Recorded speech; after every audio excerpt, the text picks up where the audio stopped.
Okay, we're live. Good morning to everybody and welcome to the April 4th, 2026 edition of the Saturday Free School. As many people are aware, today is the anniversary of the assassination and martyrdom of Martin Luther King Jr., who was killed in Memphis, Tennessee in 1968. It's also the anniversary of his Beyond Vietnam, a time to break silence speech given at Riverside Church. And obviously both of these events are very relevant for this time of war and chaos and uncertainty. And today we're going to be addressing the US and Israeli war against Iran and the possibility of American troops invading or conducting operations on the ground in Iran. And we'll spend some time talking about that. And then we'll dedicate the next portion of our discussion to continuing to, discuss Reverend James Lawson, who visited Philadelphia for the Year of Gandhi in 2019, and his exploration of the future of revolutionary nonviolence, of nonviolent resistance, and to continue our discussions of Lawson and nonviolent resistance. But I'll turn it over to Doc. Okay, thanks a lot. Yeah. Good morning, everybody. And just saying a few sentences apropos what Jeremiah mentioned about the 4th of April, 58th anniversary of King's assassination. And as we always say, he will be the most important voice in this 250th anniversary of the beginning of the American Revolutionary War. Without King, it has very little meaning in this time. And King, as was put in our call for this year, King is the most worthy, how would you say, response to what Jefferson and Washington and those could not think of and could not achieve. So King is the father. If there is to be an American nation, King is the father of that. And Kathy and I will develop this more when we talk about James Lawson. But I just wanted to do a brief update on the war in Western Asia, more specifically the US-Israeli war against Iran. And I'll just say off the top, Iran is winning already. The question is whether the victory will be an ignominious defeat for the United States or something less than that. The example of an ignominious defeat was the defeat in Vietnam. It could be that with consequences far greater than the defeat in Vietnam. I guess everybody heard yesterday Iran in the southwestern part of the country near the Straits of Hormuz shot down 2 American fighter planes, one an F-15 and the other, what do they call it, A-something, jet that flies a little lower but is lethal.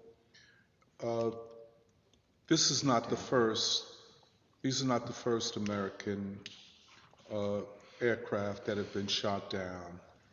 But in this case, they can't deny it. And this came only 2 days after Trump's deranged speech about Vietnam, about Iran. And I guess the thing that stood out to me was his threat to bomb Iran back to the Stone Age, which means that he would bomb this civilization back 6,000 years, which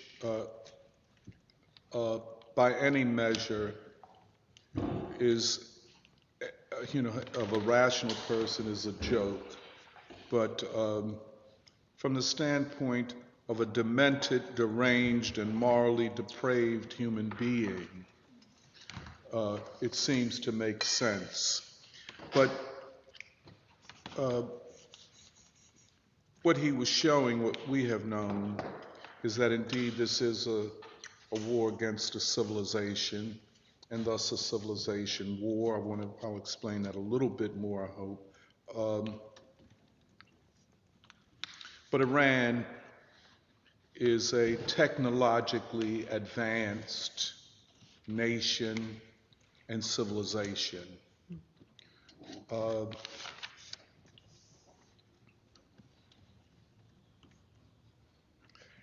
Which has proven itself not only worthy of sustaining itself over long and protracted war, but defeating what was presumed to be the technologically most advanced military in the world.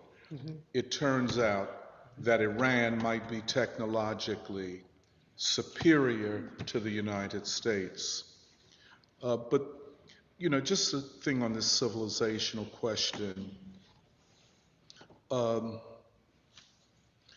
It's rooted in and this goes for Israel and the Trump administration, an eschatology. I want to explain what that word means. Eschatology is a theological field of study of end times. For Israel, this greater Israel and this fantasy is an end time project. But it is, I would say, an eschatology of despair, of a white and Zionist imaginary that will not be fulfilled, which will make the defeat even deeper for those who have begun this war. One thing we're already seeing, we used to talk of this as a protracted asymmetric war. It might not be asymmetric. It might be the US fighting a 20th century war and Iran fighting a 21st century war. Clearly, the Iranian political and military leadership is intellectually light years ahead of the West, the Americans, and the Israelis. This is hard for them to swallow, believe me. The white supremacist and Zionist mind cannot accept that a non-Western, frankly, non-Jewish nation is intellectually superior to them. And we've talked about this on occasion. I would not underestimate it. Certainly for Trump and Hegseth and that group of idiots that composes administration, they cannot imagine Iran defeating this great white nation, quote unquote.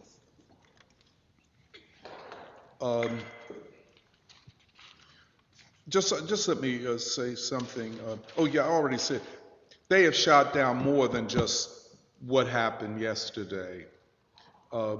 They have hit F-35s, which they thought was the most advanced fighter jet in the world. And Shantanu was just telling me, Shantanu, maybe you could, what were you saying about their technology? Yeah, so I was watching a military debriefing on YouTube, and they were mentioning how Iran is currently using infrared detection techniques to detect fighter jets. fighter jets are usually equipped with certain detection technologies which can detect radar waves, but is not at this point capable of detecting infrared detection signals. And so usually the defense that these fighter jets employ is that if they sense that there are radar waves being cast to detect these fighter jets, then they would move, they would go off route, they would protect themselves. But since they cannot detect these infrared waves, missiles that are launched at them can't they can't foresee them. So technologically, I feel like Iran does have the upper hand. Yes. Iran's airspace, the Strait of Hormuz, seems to be one of these places where they have set up these detection technologies. Um, that airspace is absolutely unsafe for the U.S. to currently venture into. Wow. So just one question on this infrared technology. Uh, it cannot be detected by the radar systems on these very advanced jets. Right. And so, let us say a drone or missile fired from Iran, it is guided by infrared technology. Yes. Yeah. This is huge. This is huge. Just from the standpoint of, Trump made the claim we've destroyed all of their missile defenses, we destroyed all their missiles. Of course. But, this is very important. So it explains then why that F-35 was hit and had to go off course, I think landed maybe in Iraq or some other friendly nation. This is huge. But the big thing is that Iran is taking control of the Straits of Hormuz, which, when you add to their military technology, their high level of organization, uh, this taking over the Straits of Hormuz is the game changer. And if this war goes on for too long, all experts are predicting the price of oil per barrel going to $150 or maybe $200, which would be a doubling and tripling of the price it was before the war began. There are a couple of, you have to go all over the internet to get any objective analysis. There's one professor who studies strategic questions. His name is Robert Popp, P-A-P-E, who I listen to. And without going into a lot of detail, he, like John Mearsheimer, also at the University of Chicago, and many others, have already predicted the United States will lose this war. It cannot defeat Iran, let alone bring about regime change. That Pop talks about 4 stages. He predicts that there will be a U.S. ground offensive, which the U.S. will lose, of course. I mean, it's just such a harebrained, crazy idea where they take over Karg Island or other islands near the Straits of Hormuz. They would be sitting ducks. The American people, as we said before, they cannot take too many battlefield deaths. So they already claim 6 or something, and that's creating a kind of a panic. But if they go into a land war, they would be massacred. This is where the Trump administration itself is in a crisis within the administration, but a crisis between the Trump administration and the military high command, the Joint Chiefs, who are saying we cannot follow that order. And this is going to be very interesting. If Hexed, and Trump try to get the generals and the military to go along with a land invasion, will the military high command resist and say, no, we can't do this, and we're not going to commit these young soldiers to a certain death? And then what happens? That would be a constitutional crisis, the likes of which the nation has never seen. But I would just recommend that perhaps you listen to Robert Popp. I also listened to the From Report, the Times of India. I don't even know if they're Indian, but they go by that name. Or the Hindustan Times. John Mishheimer of the podcast Dialogue Works. Because without alternative sources of knowledge, you are completely victimized by the lying and denials of the Western media and the military command. But just I'll end on this. I don't think there's any question about it. Iran will win. Already, because you haven't heard a word from Trump or the White House since this F-16 was shot down and this other warplane. One of the pilots is still not found. He might be dead. He may have been captured. That's, the U.S., the Trump administration cannot stand that optic, that visual of an American pilot being drugged before the international media and being held up as an example of, I thought you had destroyed our missile defenses, and here we have an example of you not having done that. Whether Trump can survive that, I don't think he can. And that's why they haven't said anything up to this moment. I think we are in one of the deepest political crises in the history of the country. And it can only deepen. And we'll talk more about that. So that's all I wanted to say, and I'll turn it over to my worthy colleague, Kathy Jacques. Thanks, Doc. And it's definitely a lot to be speaking on this, but I think that because of this crisis of war and the illegitimacy of this government and this very senseless and very unjustified commitment and sacrifice of American soldiers, of taxpayer dollars, of just all our efforts towards this very fragile and dying 20th century empire, as you said, it really makes the question of what the American people are actually willing to fight for and the kind of future that the American people actually would be willing to sacrifice for even more important to clarify, which is why we're turning to Lawson and why we actually want to ask the question of what it would mean to become like soldiers and a force in a larger strategy for peace and remaking the country in the way in which Lawson and King demanded a scientific philosophy and practice of nonviolence.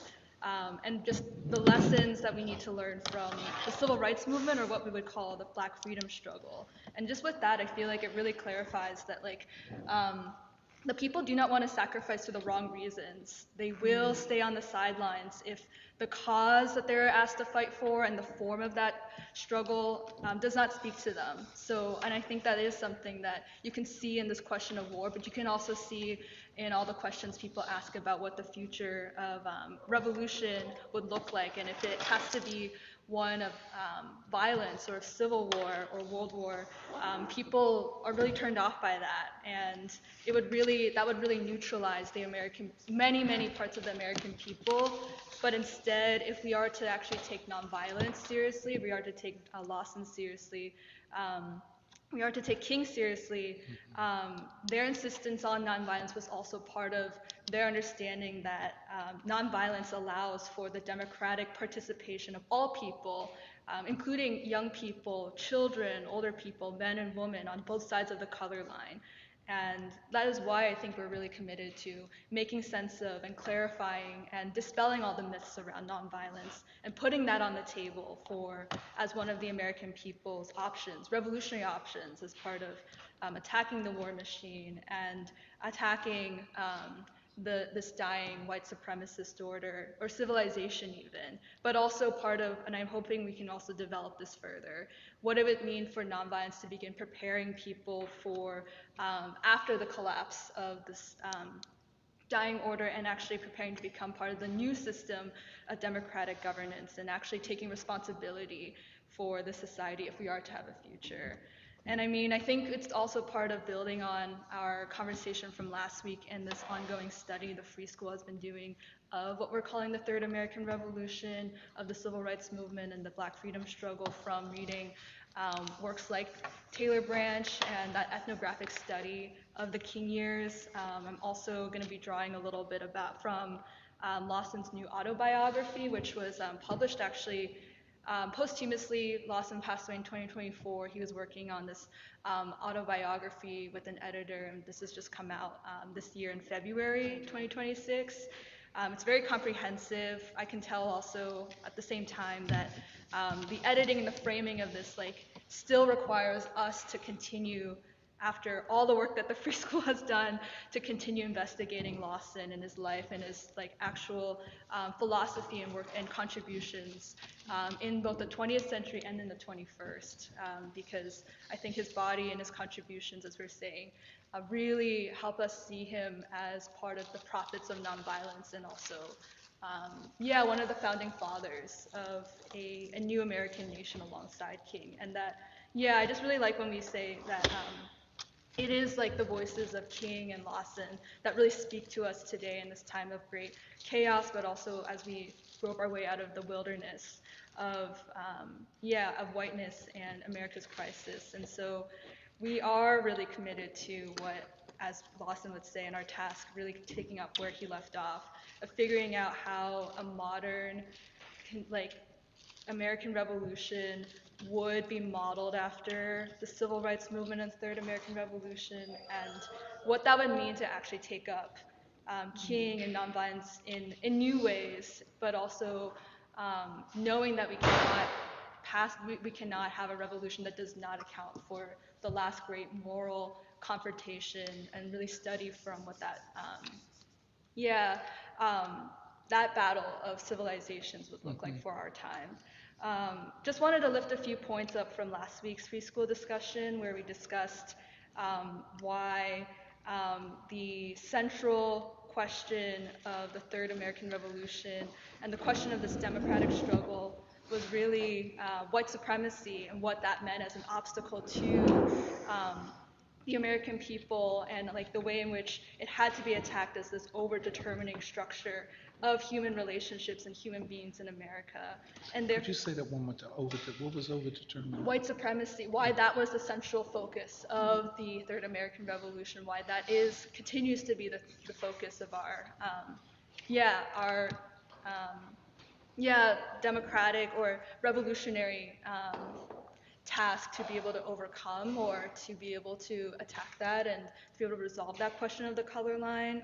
And then therefore, in order to do so, to be able to confront white supremacy in the guise of segregation and the Jim Crow social system, there were varying kinds of strategies and tactics of nonviolent campaigns that mobilized people in different ways, sometimes from emanating from a very highly trained cadre of people who were prepared in the tactics and strategies and philosophy of nonviolence, and sometimes on the level of a mass democratic movement, and sometimes both strategies were combined for there to be effective. And then I think one of the other points that I really liked from our last discussion was just our criteria of what kind of revolution are we after. And I think I was really interested in how we were really insisting that a revolution is one that transforms human beings and social relationships and their consciousness, and therefore that is what actually rearranges and reorients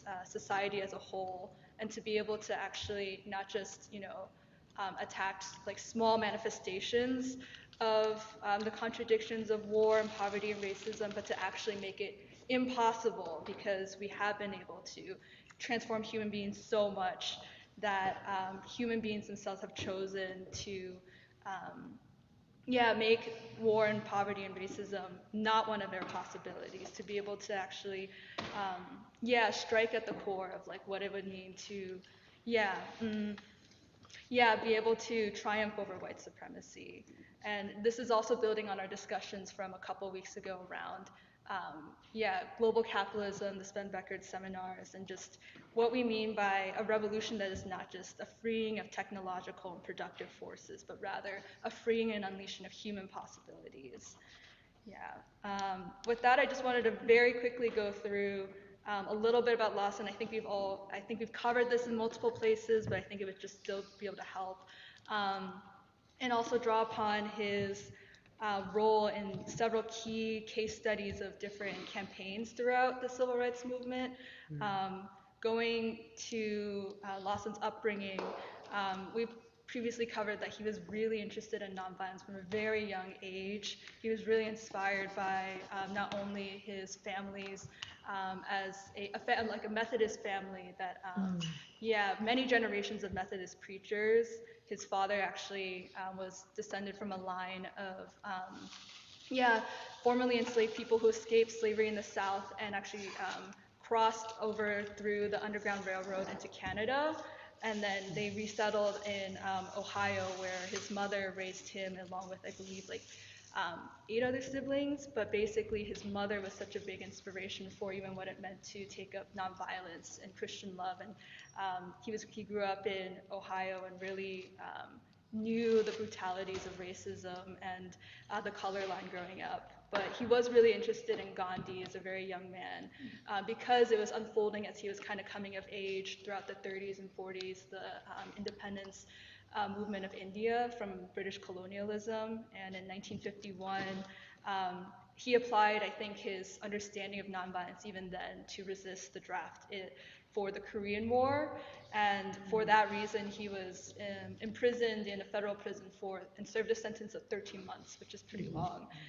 It's after being released from prison that he was really inspired to actually go to India, partially on a Methodist missionary effort, but really his deep down mission was to be able to study what changes did this nonviolent revolution in India look like just years after India achieves independence in 1947. And while he is in India, he reads from the newspapers that the Montgomery bus boycotts break out. And that, like, he's usually the story is that he's usually a very serious person, but then when he read that news, it was so prophetic for him. It was such a fulfillment of the kind of nonviolent revolution he was seeking in the American people, especially for black folk. They begin dancing, rejoicing. It was apparently his roommate was like, yeah, I've never seen him do this. But eventually right after that, he goes back to America. Actually, he stops in Africa first because the way that you would have to go back from India to America. He stops in Africa to also learn more about what those independence movements look like. But he was really eager to contribute to the next stage of what King's movement in the South would look like. And so in February 1957, King, after the success of the Montgomery bus boycotts, is traveling across the country, speaking on the success of the Montgomery bus boycotts. And it's there that Lawson is doing his schoolwork at Oberlin, and they meet, and it's very fateful. They are around the same age. I think King is only like 4 months older than James Lawson, but their kindred interest in nonviolence and in Gandhi and in what this would look like applied to the American South or to black folk and to overcome the color line brings them together in a way that, is their bond through the rest of their life. And it's there that King invites Lawson to go south to begin teaching nonviolence because they were in need of a person like Lawson who had gone to India to study nonviolence, to study Gandhi, and to actually create the grounds from which people can actually learn about this and be trained in workshops. And yeah, Lawson very quickly after that moves to Nashville, where he begins to conduct these nonviolent workshops near the historically black colleges of the city, such as Fisk, while he's also doing graduate work in the Divinity School of Vanderbilt as one of the 4 black students at the time.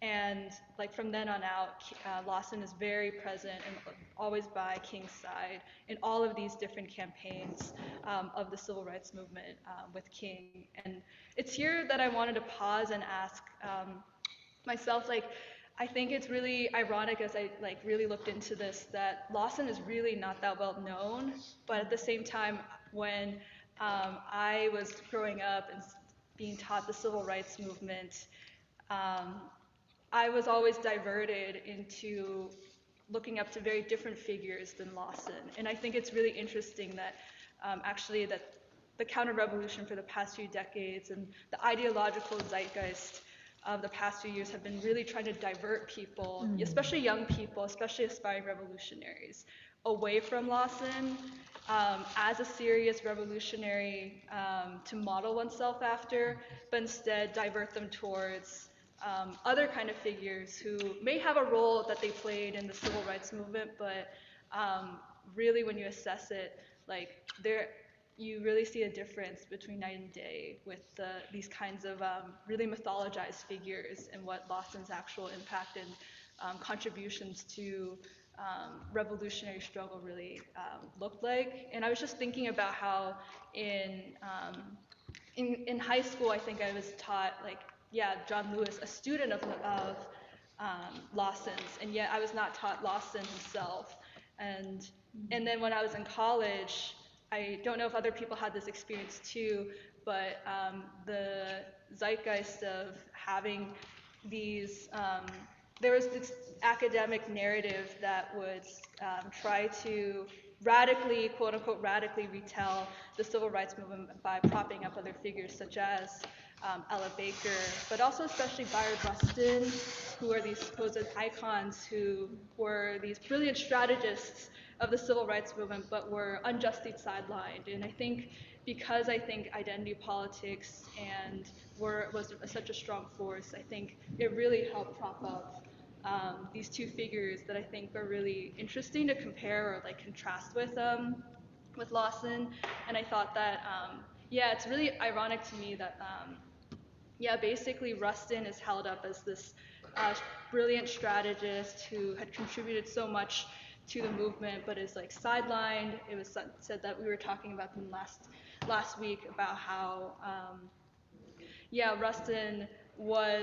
there's this narrative that Rustin was unjustly sidelined for being homosexual, but also if we were to, and that he was a very early, that Rustin also was interested in Gandhian nonviolence from an early age, that he also protested against the Korean War, that he was part of so many different moments of the civil rights movement. But I would want to step back and really think about politically assessing like Rustin versus Lawson and actually understanding their different approaches to nonviolence, because I think they're different, and I think there's a reason why young people are taught or young people are sort of diverted away from a narrative of the civil rights movement from Lawson's perspective. And I think that there is like a lot of effort being made now to, yeah, like supposedly retell the civil rights movement from a quote unquote radical lens, but not necessarily actually take seriously the scientific and disciplined approach of Lawson to nonviolence. And I just wanted to say that it comes really clear that Rustin and Lawson came together in the 1950s after the Montgomery bus boycotts, when King was really looking for a way to spread nonviolence and the success of the bus boycotts into a wider movement in the South. And he invites Rustin, Lawson, and many others to actually talk about their experiences in these quote-unquote institutes of nonviolence. And I just wanted to read a little bit about it from Taylor Branch, where basically they were seeking a breakthrough in nonviolence, and that the experience in civil rights had taught them that Christianity needed to be modified for politics and Gandhiism modified for American culture, but that these two systems had to be synthesized and molded and adjusted, but exactly how no one knew. Rustin draws from his experiences in protesting the Korean War, and his experience of using nonviolence was that he would try to disarm people who would attack or confront those protesters with, violence, but through mostly having this very cavalier attitude, or sort of disarming them through sort of like taunting them in certain ways. And so, and if they were struck, they would often, his approach was to be able to curl up in a fetal position, but instead Lawson wanted to attack a lot of the common myths about nonviolence as a passive resistance, but instead that actually Lawson insisted that the most violent segregationists were only made more angry by the sight of passive demonstrators, that the only way to actually resist that is to be able to absorb those blows by maintaining eye contact, and to actually say that Lawson believed that the theoretical discussions of nonviolence would actually have to be balanced with the practical applications to concrete situations. And so Lawson draws upon his experience in Nashville already at this point by talking about these workshops that he was conducting, and that he was always making it a point to help his students in those workshops work on a sort of project, which could either be a demonstration or a march or a picket line or a combination of the three against segregation, and that he was planning to test these demonstrations very soon in the segregated department stores of Nashville. And that he insisted that actually, instead of it being a very spontaneous and individualized sort of approach that I think Rustin was more an embodiment of, Lawson insisted that nonviolence would have to be approached with the care of a scientist and a chemist, that each step had to be meticulously planned and executed and evaluated by isolating behaviors and controlling responses, and that the precision of the training really developed the confidence in these people who were trained in nonviolence. And that it made nonviolence something you really, really had to specialize in and train in, and that only the tiniest fraction of people who spent their time preparing for demonstrations would actually be able to, the most prepared people would actually be selected on these campaigns. And so, like, the workshop sort of at the Institute of Nonviolence, where all this is discussed, basically people concluded that actually it is possible for even 100 well-disciplined persons to be able to actually break the backbone of segregation in the South with this tactic. And so I just want to say all that because there are so many misconceptions about, I feel like, what we mean by nonviolence and who is to be understood as a prophet of nonviolence. And I think it's really important that we have made a commitment to understanding what Lawson's science of nonviolence really looks like. And I think it is a really important thing for the American people and young people who seek to be revolutionaries to actually take up today. So just speaking on Nashville as I was drawing on before, I just wanted to highlight that campaign and a couple others throughout the civil rights movement where Lawson played a central role. I also wanted to touch on later on the Birmingham campaign of 1963, the Freedom Rides a little before that, and then later Lawson's leadership of the sanitation workers' strike in Memphis in 1968, where King is assassinated.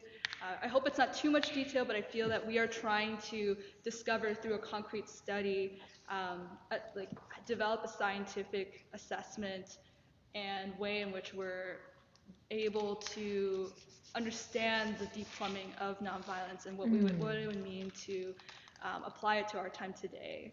And so, as I was mentioning before, with the Nashville sit-in movement, Lawson had moved to Nashville to begin hosting nonviolent workshops at historically black colleges such as Fisk. And that's where he would train the future leaders of the civil rights movement who were students at the time at these colleges, including Diane Nash, John Lewis, James Bevel, Bernard Lafayette.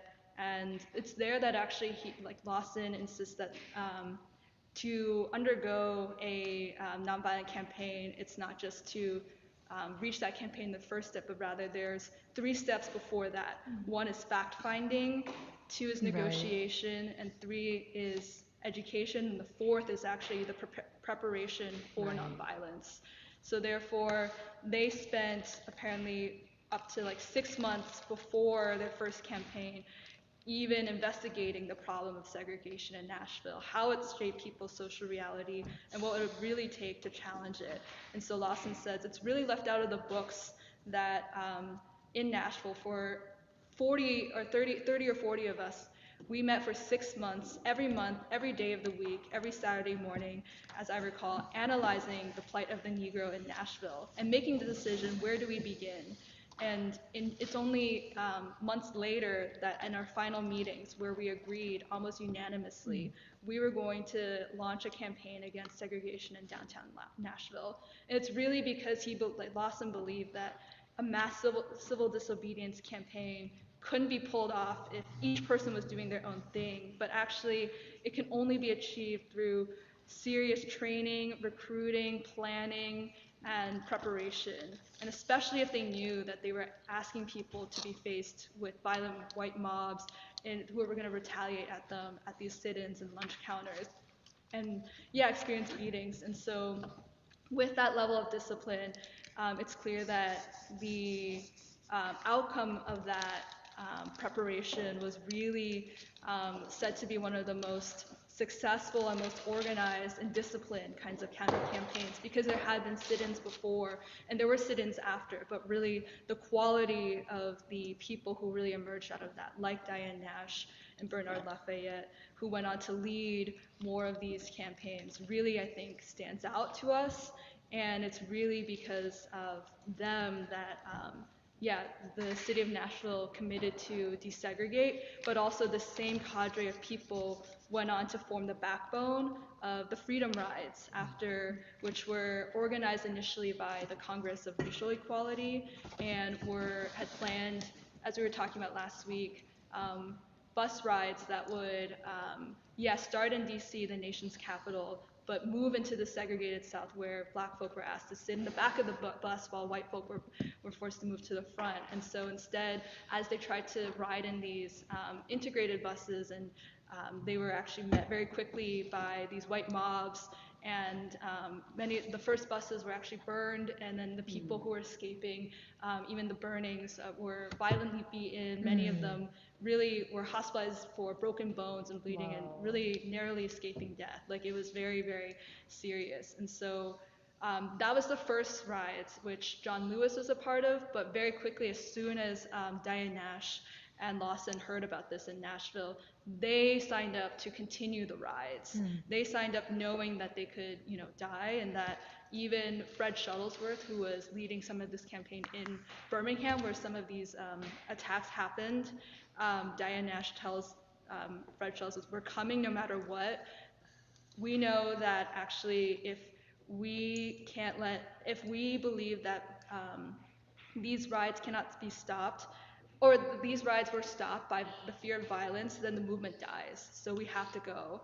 And so they really join the, they really throw themselves in despite all these warnings.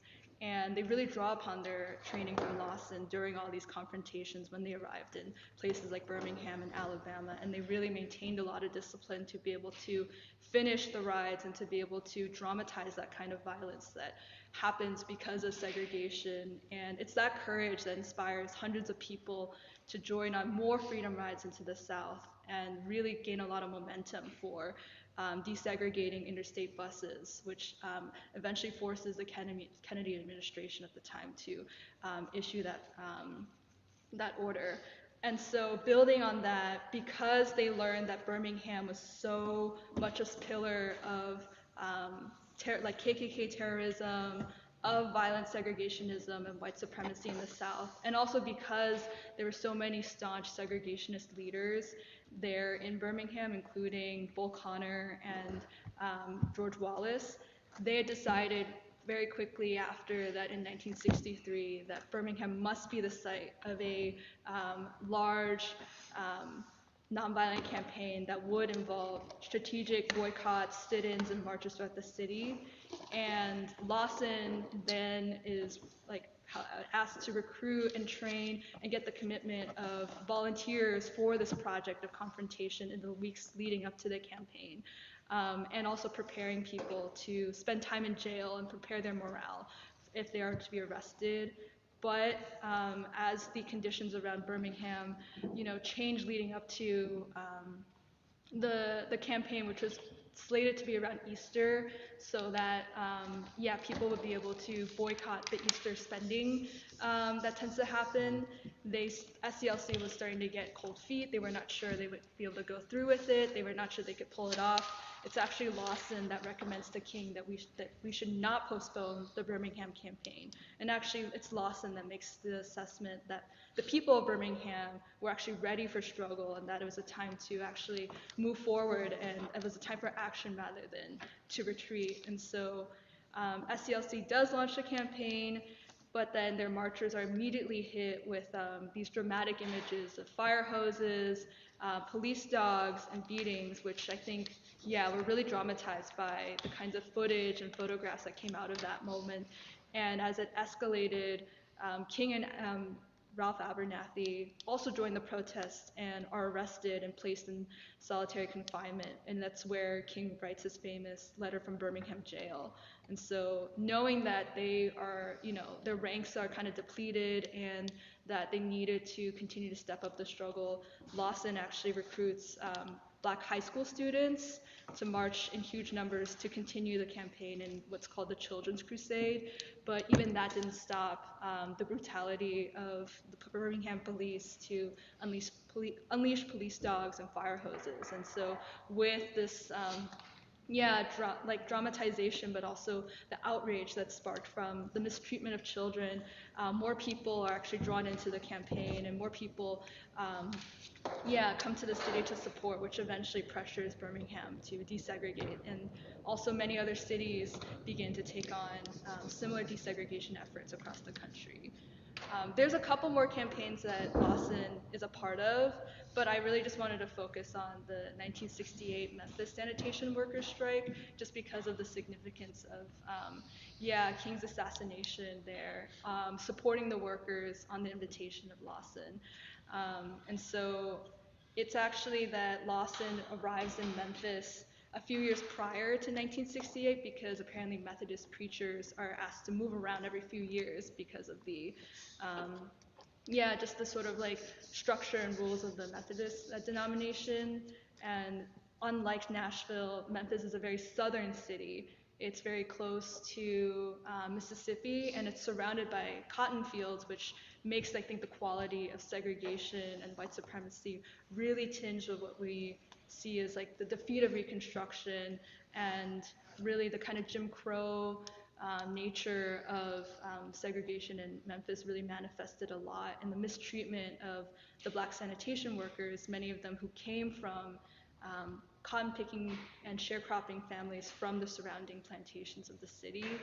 And because of the inhumane conditions of picking up trash in Memphis, it really made sense that Lawson threw himself into organizing the workers, and also that they came up with the slogan, "I am a man," to insist upon the dignity of these workers and to really make the central focus of that struggle, the humanity of Black folk and instilling confidence in them against the white supremacist order.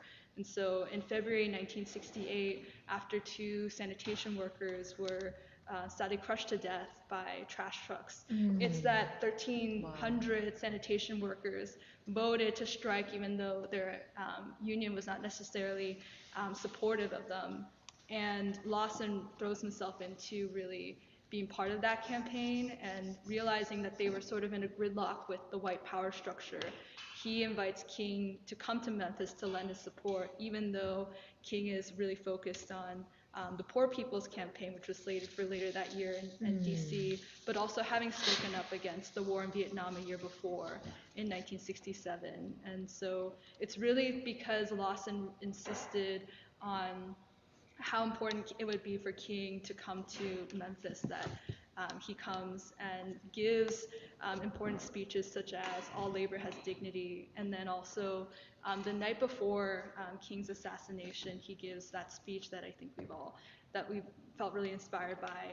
I've been to the mountaintop, but it is there on April 4th, 1968, that King is shot and assassinated at the Lorraine Motel in Memphis, which was a huge blow, of course, to the movement and also to people. And the response across the country was, out of grief, out of violence, out of riots. But Lawson tries to hold the campaign together, even despite his grief and even questioning, like, where will the nonviolent movement go without King? How could it be continued without him? And ultimately, they do win the campaign for the sanitation workers. And actually Lawson says from his autobiography that the real lesson of the sanitation workers strike has not really been learned by the nation yet, that these men descended from formerly enslaved people understood their situation. And at once they realized that they could do something and unite about it, they went on strike to make it happen. And that the nonviolent movement of America in the 20th century changed city after city and town after town, and that the best outcome of the strike was that it harnessed the spirit of those 1,300 sanitation workers and their families. It stirred their souls and showed them and the world who they had always been, men and women of infinite worth. I just say that because I think from that experience, which was so harrowing and so difficult to have, lost his friend, his leader, King, he is able to, I think, draw the conclusion of what that strike and what that campaign really was able to achieve. And I think it just goes into what we're going to be talking about with the 21st century, where King, Lawson,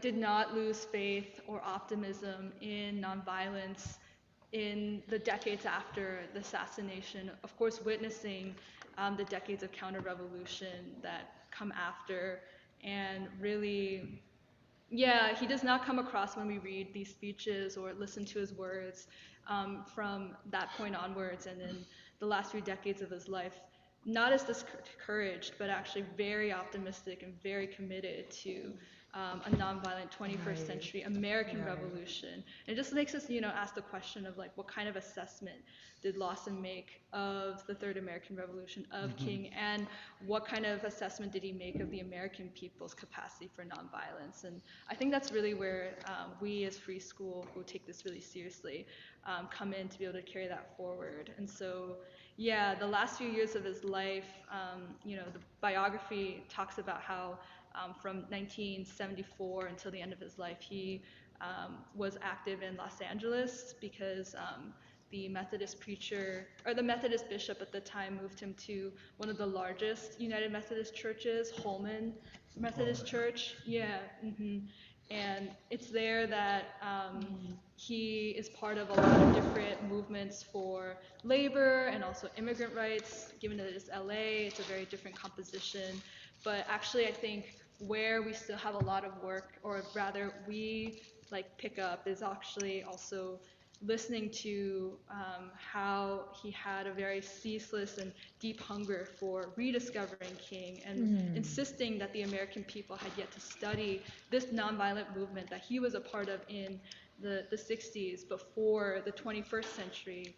And he would always talk a lot about, in the last few years of his life, these very unresolved and burning questions of U.S. empire, of military bases around the world, but also an endless war, but also the amount of violence at all levels of American society, the violence that takes place in America's cities and streets. And these are questions in which he still felt that nonviolence would be ones to, be able to confront directly. And so, one of the last things I just wanted to say is that we had found a speech that he had given in 2015 where he really insisted that it is that nonviolence unleashes the unfulfilled potential of human beings, and how he assesses that the best of the human race actually has yet to come, and that the healing and nobility of of people have yet to come. That only 20, not even 20% of our lives and our God-given potential has actually been used, and that he ends up by saying that we must be citizens of a country and society that has yet to exist, that has yet to be brought into being. And I just really interpret that as how important nonviolence is as a revolutionary option for the American people, and that we do not yet know what the possibilities of nonviolence today in the 21st century could look like if we are to take the Third American Revolution and King very seriously, and that we actually have, and it's a reason to actually have faith in this moment, to have faith that actually there is actually so much more that we'll be able to achieve, I think, with nonviolence. And so I know you'll talk more about the significance of free schools discovery or taking up of Lawson and the rediscovery of King in the 21st century. So, yeah. Well, I want to say thank you very, very much. It's a wonderful job. And it's very emotional to have all of this recounted as you have. And Kathy, in preparation for this, has read Lawson's autobiography, if I may just show you guys. And she said she'll loan it to me. But I think I need to buy my own copy because I underline so much. I don't want to ruin the book for her. But Kathy and I met yesterday to talk about how we're going to coordinate what we say. And of course, she and Emily and Alice and I are part of a reading group on Taylor Branch's Parting the Waters, the first volume of his trilogy of the King years. And so much comes out, when we do a deep reading of it. And like Kathy has said, Lawson is such a prominent figure in Taylor Branch's writing, but yet we felt that we're still not getting the full James Lawson. There's more to him. And so Kathy has begun reading read the autobiography. Almost all of it. And has reflected deeply upon Lawson. I know one of the questions that she put before me and the two of us when we met is, how is it that in the narration of the civil rights movement of that period, so many other people are more prominent than Lawson? Although Lawson helped to develop the tactics and philosophy of nonviolent resistance. And that study group at Fisk University in Nashville not only produced the people that Kathy just mentioned, but for example, the mayor of Washington, Marion Barry,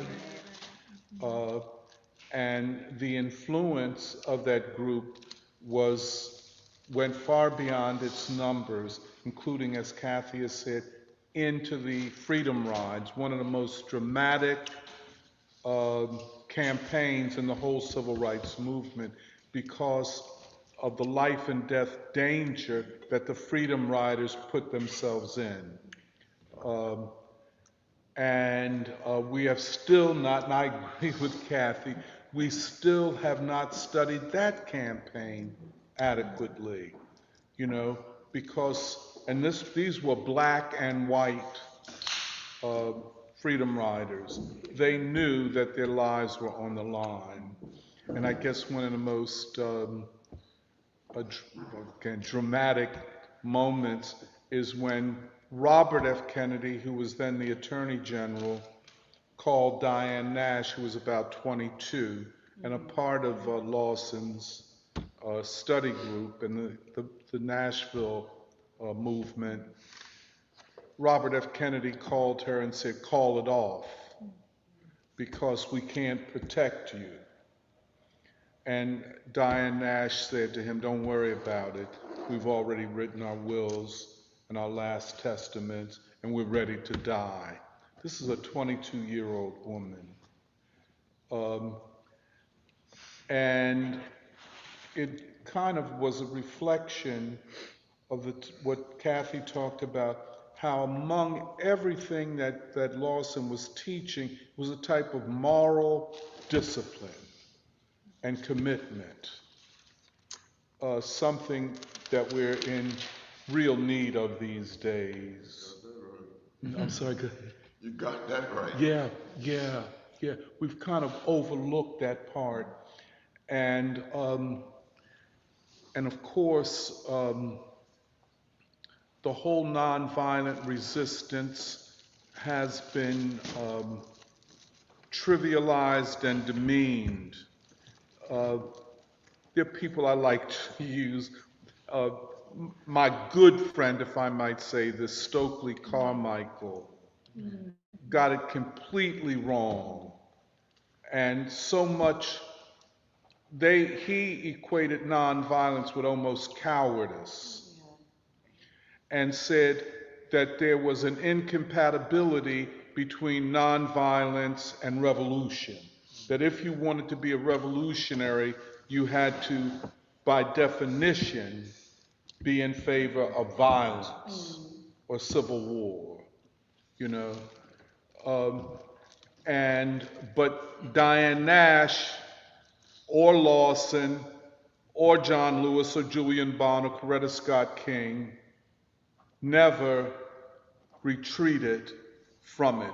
Well, let me not put it that way, because if we read Diane Nash's narrative of her life, she did for a moment feel that this cannot work in such a violent country. She would reconsider and come up with the formulation that the most important invention for social change in the 20th century was the discovery of nonviolence. And, you know, we still await, at least I do, more in-depth narrative from Diane Nash, who was such a central player and remains so. But Stokely and a whole part of the younger generation had concluded that to be a revolutionary meant to reject nonviolence. And I have struggled with that since I was young. And I then kind of reconciled it with an opposite question, which is, why should we not give the American people the option of a nonviolent revolutionary transformation? Why should we take that off the table of options, as it has been? And more than that, why not the method? And this, as Kathy said, is very interesting. Can a moral campaign have a scientific basis? Can we scientifically study moral options? And I think we must explore that, and that was central to Lawson. In other words, is morality all about, as theologians and philosophers sometimes do it, is it just about competing claims at the intellectual level? What about if morality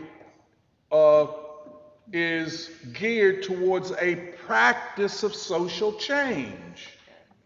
In other words, that that it is not an academic matter. It is a matter of what one will do and how one will do it. And that's what Lawson was about. By the way, Lawson is from Massillon, Ohio. That is the steel part of eastern Pennsylvania, western Pennsylvania, and eastern Ohio. That area, Massillon, Ohio, should be studied because the the Underground Railroad coming from the south to Ohio is different than the one coming from the south to Philadelphia, let us say, or to Chicago. And where were these people in Massillon, Ohio from? And how were they shaped by steel, the steel industry, kind of the way August Wilson studies it? You dig where I'm coming from. And so when you see, if you meet Lawson and you know anything about Eastern Ohio, you can see that he is from Ohio, from Massillon, Ohio. His phenotype, the way he's built, and all of that. But, so, and then his complexion. If you do, by the way, just a small thing, if you do Eastern Ohio and compare phenotypically the black people, let us say from Alabama, Mississippi, and Tennessee, and Chicago, they do look different. They're lighter, than the ones, but that's another question, which meant that there was also more intermixture in the states that they were from, i.e. Kentucky, let us say, or Virginia, but that's another question. But this, as Kathy, it was so interesting that you brought this up, the role of Methodism in the formation of Lawson's consciousness. Methodism is a Protestant, or you could say at the time, a sect, Protestant against the Catholic Church, but in the case of England, against the Church of England. And Methodism is from the concept, the method. And the Methodists were only surpassed by the Quakers from Germany in the New World, in the United States, in their opposition to slavery. And a good part of the anti-slave movement, anti-slave trade movement in England was led by Methodists. For example, a famous historically black college in Ohio is named Wilberforce. That was the first academic job that Du Bois had, at Wilberforce, after the great Methodist abolitionist Wilberforce. But so this connection to Methodism, which I think was far more formal than the Baptists were. The Baptist, which was the incubator for the civil rights movement. King and Shuttlesworth and Abernathy and them are all Baptists. But anyway, I think that was a very important part of assessing his makeup, his moral and intellectual makeup, Methodist, and then going back a couple of generations, grandfather and father were Methodist ministers. And also, it seems that his connection to his mother was very, very profound, and I guess I'm interested in that as well. But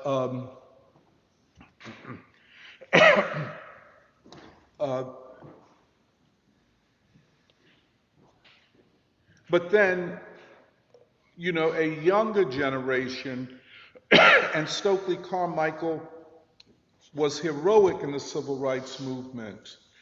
A great hero. He went to jail second only to Martin Luther King. Martin Luther King went to jail more than anybody, and then Stokely.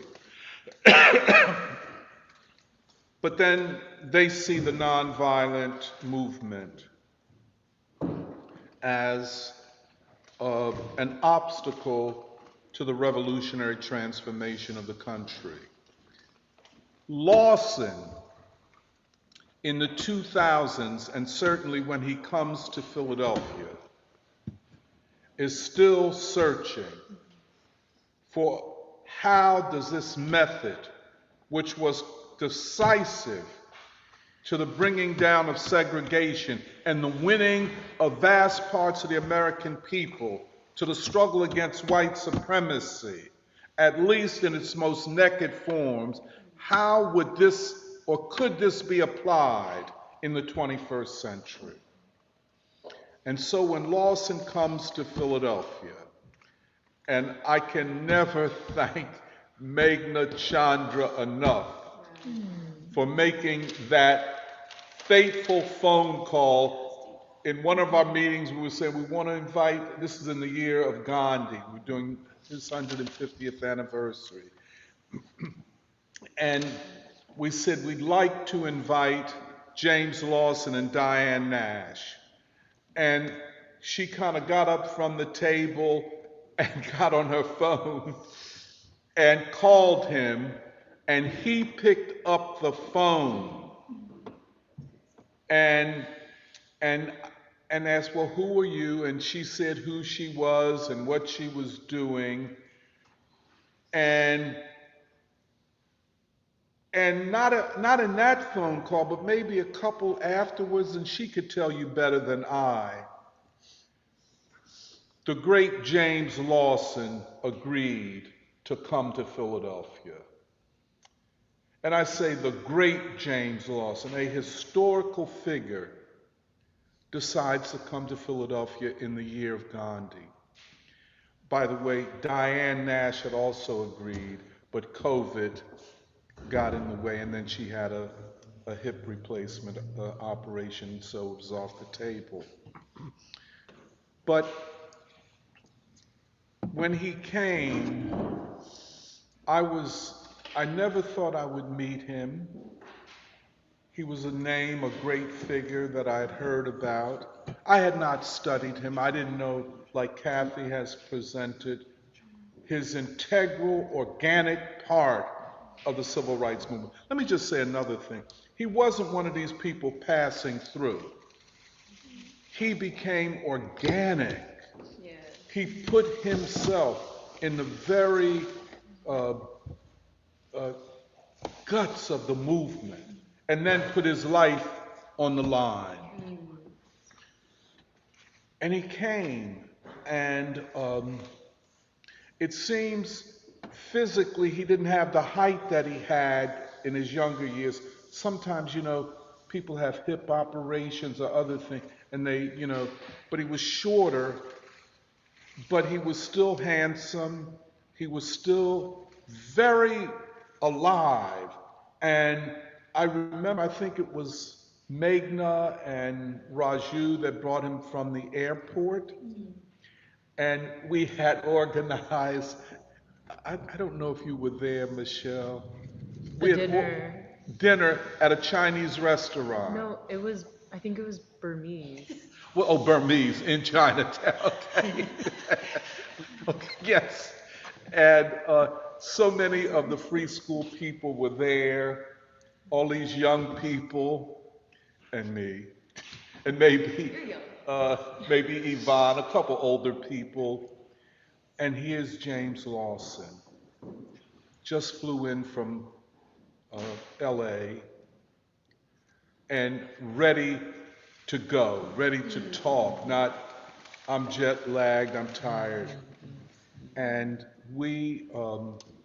and so it began there.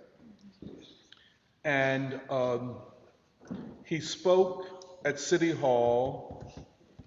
The city government, the city council passed a resolution which very few members of the city council even remember it happened. I remember I brought it up to the current mayor. She didn't even remember it, because they didn't know who Lawson was, as Kathy pointed out. And he spoke in the mayor's, I guess, ceremonial room. And we organized a banquet for him at the Church of the Advocate where he spoke. And then he came to my house, and Raju conducted an interview with him. One of the questions in this discussion of nonviolence was, does nonviolent theory have a theory of the seizure of state power? And he answered, no, we do not. But he answered it in such a way that I concluded, or I guess inferred, that he was still looking for a theory of the seizure of power by a nonviolent movement, which meant that he did not see an incompatibility between nonviolence and revolutionary change. Because the ultimate of social change is that the people take power. Right. Can I ask a question? Did Lawson have, how would Lawson view, did Lawson view no violence as a type of, like, what would Lawson view as, like, the Haitian Revolution, Algerian Revolution, Cuban Revolution? Like, what would Lawson say to those, like, is there a place for violence at all? I hear you completely. See, Lawson, I think Kathy brings this out, and you could tell me if I'm wrong about this. Lawson believed that the vanguard, the most committed cadre, would be committed to nonviolent direct action. That they would act in a certain way as the moral compass for a broader movement. You know what I'm saying? So, like Diane Nash said, the 20th century as compared to the 19th or 18th century. So the Haitian Revolution is in the late 18th, early 19th century. I think that Lawson and Diane believed that new possibilities existed. Lawson believed in educating the masses, both by the example of the most advanced cadre, the ones with the most elevated consciousness, and by actual education. What are we doing? Why do we call for this? Why do we prefer these tactics? And what is possible? I'm certain that from his standpoint, the withdrawal of support for a regime can bring it down. Where the traditional, let us say, Marxist or French or Haitian revolutionaries would say that you had to violently take the state and suppress the state, so to speak.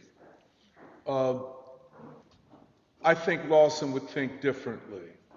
The reason I say that and bring up this whole thing of him meeting, the conversation we had at my house, which is on video. I think we should take that, we cut that video up. We need to just make it one. Yeah, it's not posted well. No, it's not posted well. We do have it transcribed though. Oh, good, yeah. I think it's on the Avant-Garde. It's on the Avant-Garde website. Well, I don't keep up with everything. I'm sorry. Okay. But I think even for the video, the way it is cut, it doesn't make sense. It should all be. I know. We'll work on it though. You want to put it together? I'll try. My skills aren't that great. She said, do I want to put it together? I said, I don't have the skills. But I think that our studies have brought us closer to answering some of the questions that Lawson was grappling with.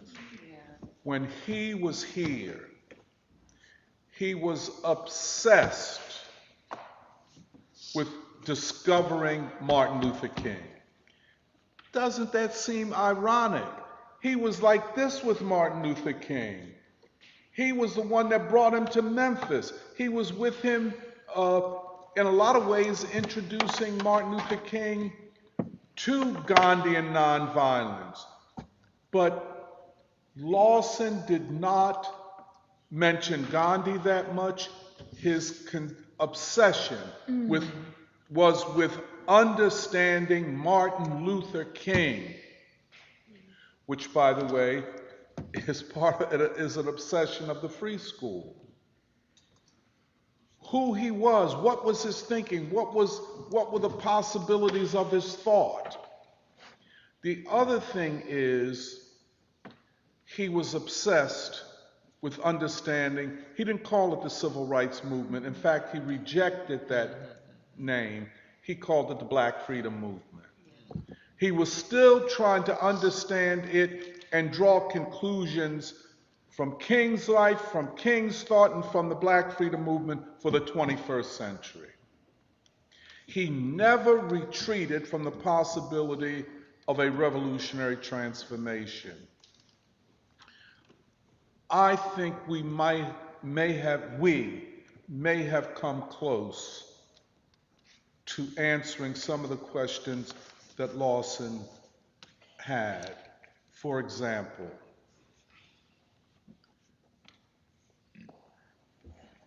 we have come to a conclusion, I don't know whether it's a final conclusion or what, that central core of SCLC and other organizations, but especially SCLC, maybe some in SNCC, maybe some in CORE, other civil rights organizations, constituted a revolutionary vanguard. That these were not, and I think what Kathy has drawn out from reading Taylor Branch and now Lawson's autobiography, that these were not naive pacifists, as it were. That these were highly conscious revolutionaries. And besides all of the campaigns that Kathy was talking about, for me, the thing that made that clear was the 1961 National Baptist Convention, where King, Abernathy, probably C.T. Vivian, Wyatt T. Walker, I don't know who else. And Gardner Taylor with them, the spearhead, the representative of the move to take over the National Baptist Convention. I don't think that has been properly assessed. They knew at this young period in the Black Freedom Movement. I said, damn, that is young. Yeah. That if they could seize this most powerful and largest organization in Black life and use it as an instrument of the Black Freedom Movement, that it would not only accelerate the fight against segregation and Jim Crow, but could advance beyond anything imaginable then or even now, the struggle to transform the entire country. Putting it another way, if the National Baptist Convention could be an instrument in the struggle of nonviolent resistance to the system, including going forward the war in Vietnam and other wars, the Black movement, the Black community would in fact position itself to lead the entire nation in ways that were unimaginable before and which we can only imagine now. we were reading this when reading Taylor Branch, and then we began to discuss it and ask the question, what else could a revolutionary cadre do anywhere in the world? I mean, you could take the Chinese Revolution, Mao versus the Kuomintang in the 1920s in China. You could take the Cuban Revolution, the July 26 movement, and their effort to seize the Communist Party and the Socialist movement. So, under these differing circumstances, this cadre, this central organizing core, made a move that could only be considered a revolutionary one, and if they had been completely successful, would have accelerated the revolutionary transformation of the country. The other thing, and I think Lawson and what Kathy brings out is very good. Lawson and King and those, and Diane and the rest of them, Wyatt T. Walker, they never saw the movement as just a civil rights movement. Oh, Johnson and the Congress passed the Voting Rights Act. Now we can go home and fold up our tents and put our feet back and rest. They never saw it that way. They always, going back even to the Montgomery movement, saw all of this as a part of transforming the entire society. That's why the option of nonviolence could not be taken off the table. Because they were talking about not just a political change, but a deep structural, i.e. moral and civilizational change in the country. That's the way they thought. It's so apparent in their speeches, in their sermons, in their writings. You know, they saw it that way. Now, it got waylaid, and Kathy is right. We don't know Lawson.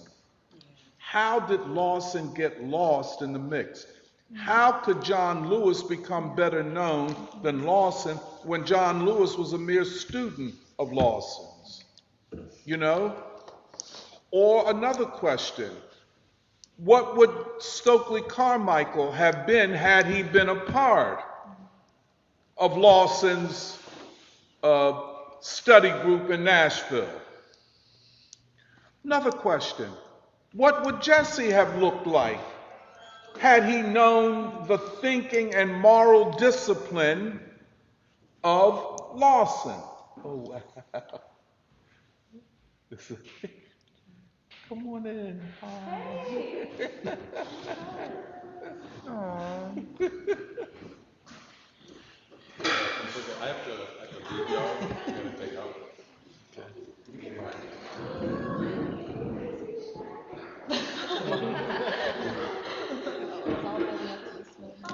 Thank you. Let's be in touch. Hi, Sophia. Wait, what? Formerly the youngest member of Free School ever.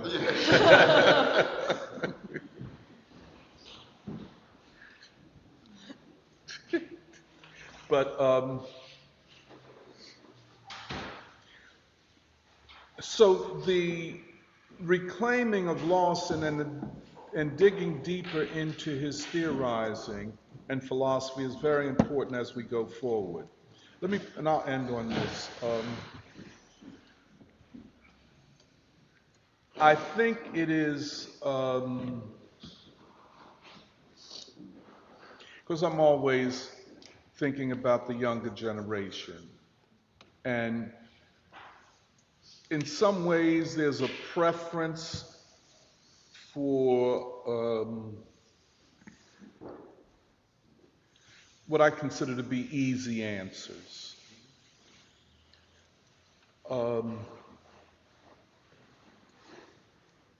And in many ways, it reflects what a society like this produces among young people, a kind of pessimism.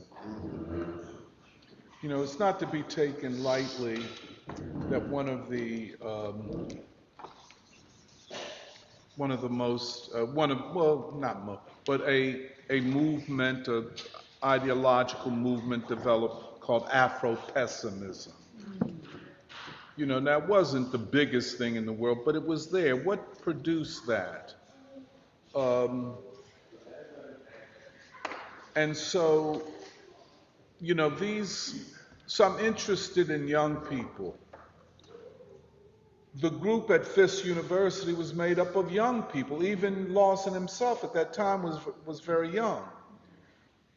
Or another thing is, what would it mean, not only if they knew Lawson, but what would it mean for a younger generation if they knew Diane Nash, who was their age, that, you know, or Marion Barry. They were all very young. They were college student ages.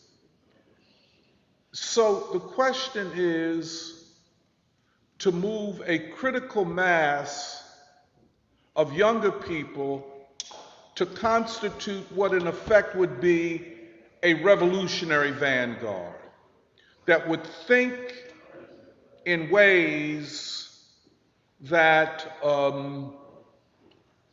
that would seem counterintuitive to them. That all that they've been told, all that they think, all, you know, you could say, well, that's only half truth or totally untrue. That if you wish to be a revolutionary, the first thing you must do is anchor yourself in the history of revolutionary struggle in your own country. You know, this idea that there's only a counter-revolutionary history of the United States. And of course, Gerald Horne is a great proponent of that. But what would it look like if a core of young people, well, I guess we got that here at Free School, but enlarged upon, took seriously what Lawson called the Black Freedom Movement and studied it and not dismiss it as in, well, you can't, you know, the revolutionaries in the city of Philadelphia were the MOVE organization. It's the complete opposite. I don't know how to explain to young people that MOVE was not a revolutionary organization. And I'm talking about friends of mine. I'm talking about MOVE. These are friends of mine. They were not revolutionary and cannot be in any construal seen as revolutionary. You know? So the other thing is to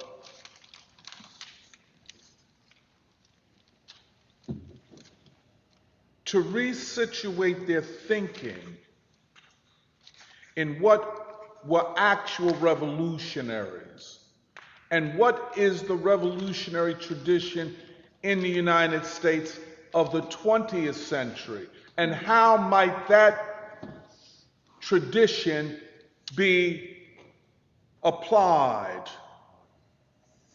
to the 21st century and the crisis of this society at this time. The other thing is, and this is going to be a bigger one, to dispel the idea that nonviolent direct action is the opposite of revolutionary action.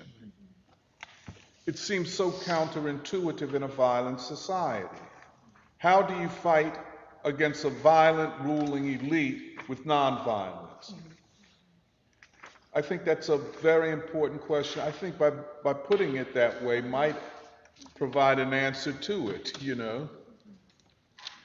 Most Americans would believe that you can only win against violence by fighting the violent ruling class with revolutionary violence. Yeah. What if that is not the case? I know when I was in college, you know, we were seeking a revolutionary answer, so we read Mao Zedong and we read Frantz Fanon. And there's an important chapter in Wretched of the Earth on violence, you know? But as great and as brilliant as Fanon is, he was not a direct participant in any revolutionary movement. So the question is, does his theory, based upon theorizing, and especially when he talks about violence, he's talking about healing, the psychological healing of the oppressed. And so therefore, the violence of the oppressed against the oppressor, no matter how undirected it is a form of psychological healing. Now, in the light of, like we say, Lawson, a disciplined so and so and so forth, vanguard, and a moral discipline, and a discipline whose end is a deep transformation of a society. Fanon comes off, at best, as very superficial. Very adolescent, I'll tell you that. And I was an adolescent when I was reading him. So yeah, you know, and so can I just tell you all a story? There are several people that I know, I won't name them now, that did big time in the penitentiary because there was a group of people, I think they were mainly from West Philly, because I don't remember them in North Philly, but I remember the names and so on, who believed that killing of individual cops, you know, was a revolutionary act. Now, back then, the cops were not as militarized as they are today. So, you know, if you were organized and so on, you could kill this cop or cops and so on. That was viewed by some as revolutionary action, you know. But of course, it was the action of a small group of underground, quote, revolutionaries. The people were not involved, but they believed that such acts would trigger the masses to carry out more acts of violence against the establishment. But the people were never educated, the people were never organized. Now, I can talk about some of this in a self-critical way, as I've told you all before, because I believed in a lot of that. I believed that we had to liberate the cities through armed struggle from the ruling class, you know, and such, you know, you even hear it today, free the land. You ever hear that slogan? Nobody ever asks the question, well, what land you talking about, homie? You talking about down south, or you talking about Philly or New York? Free the land. That's supposed to be a revolutionary slogan. And am I talking to me? I have friends that might be friends of Samir's. I mean, we came, yes, they are. Free the land, you know, free them all. Power to the people. Okay. Now what?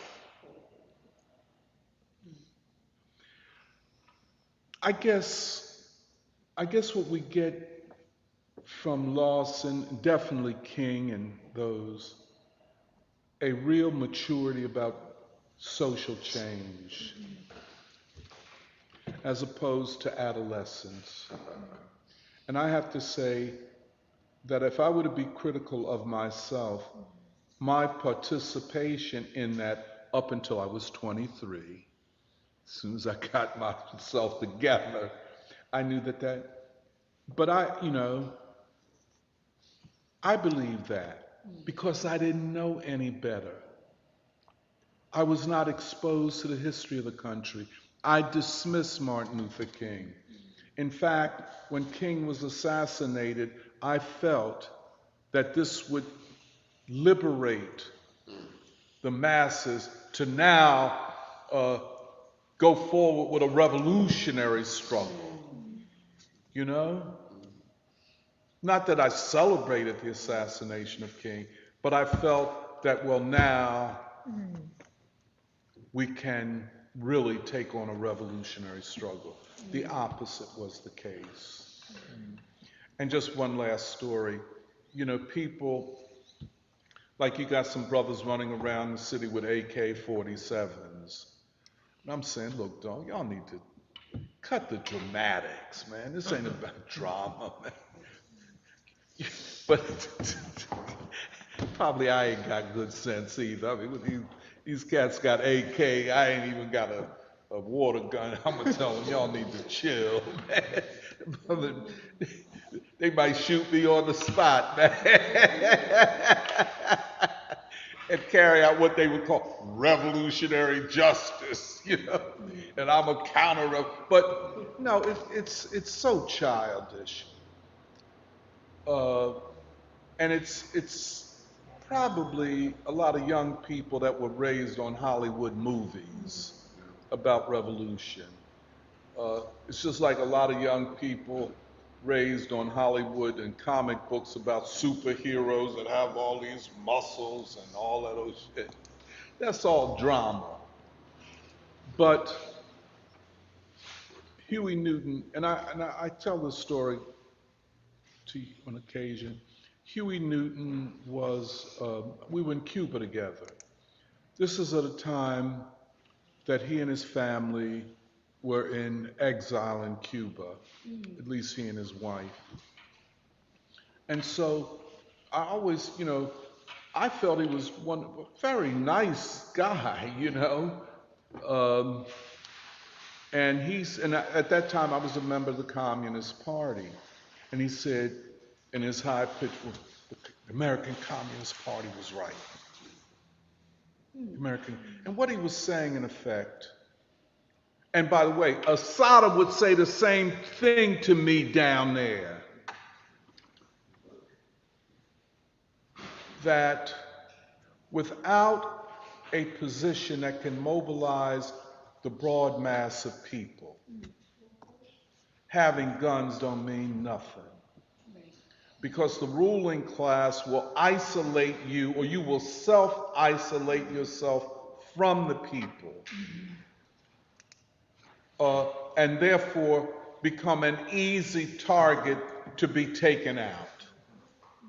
The only defense that revolutionaries have is the people. Fidel tell you that out the gate. Then I'm going to end here.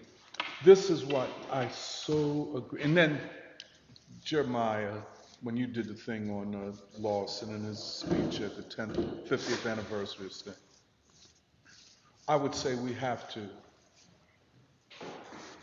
look to Lawson. We have to find ways to carry this discussion among young people as much as we can.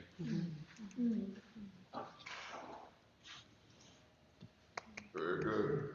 I wanted. Was it Ike?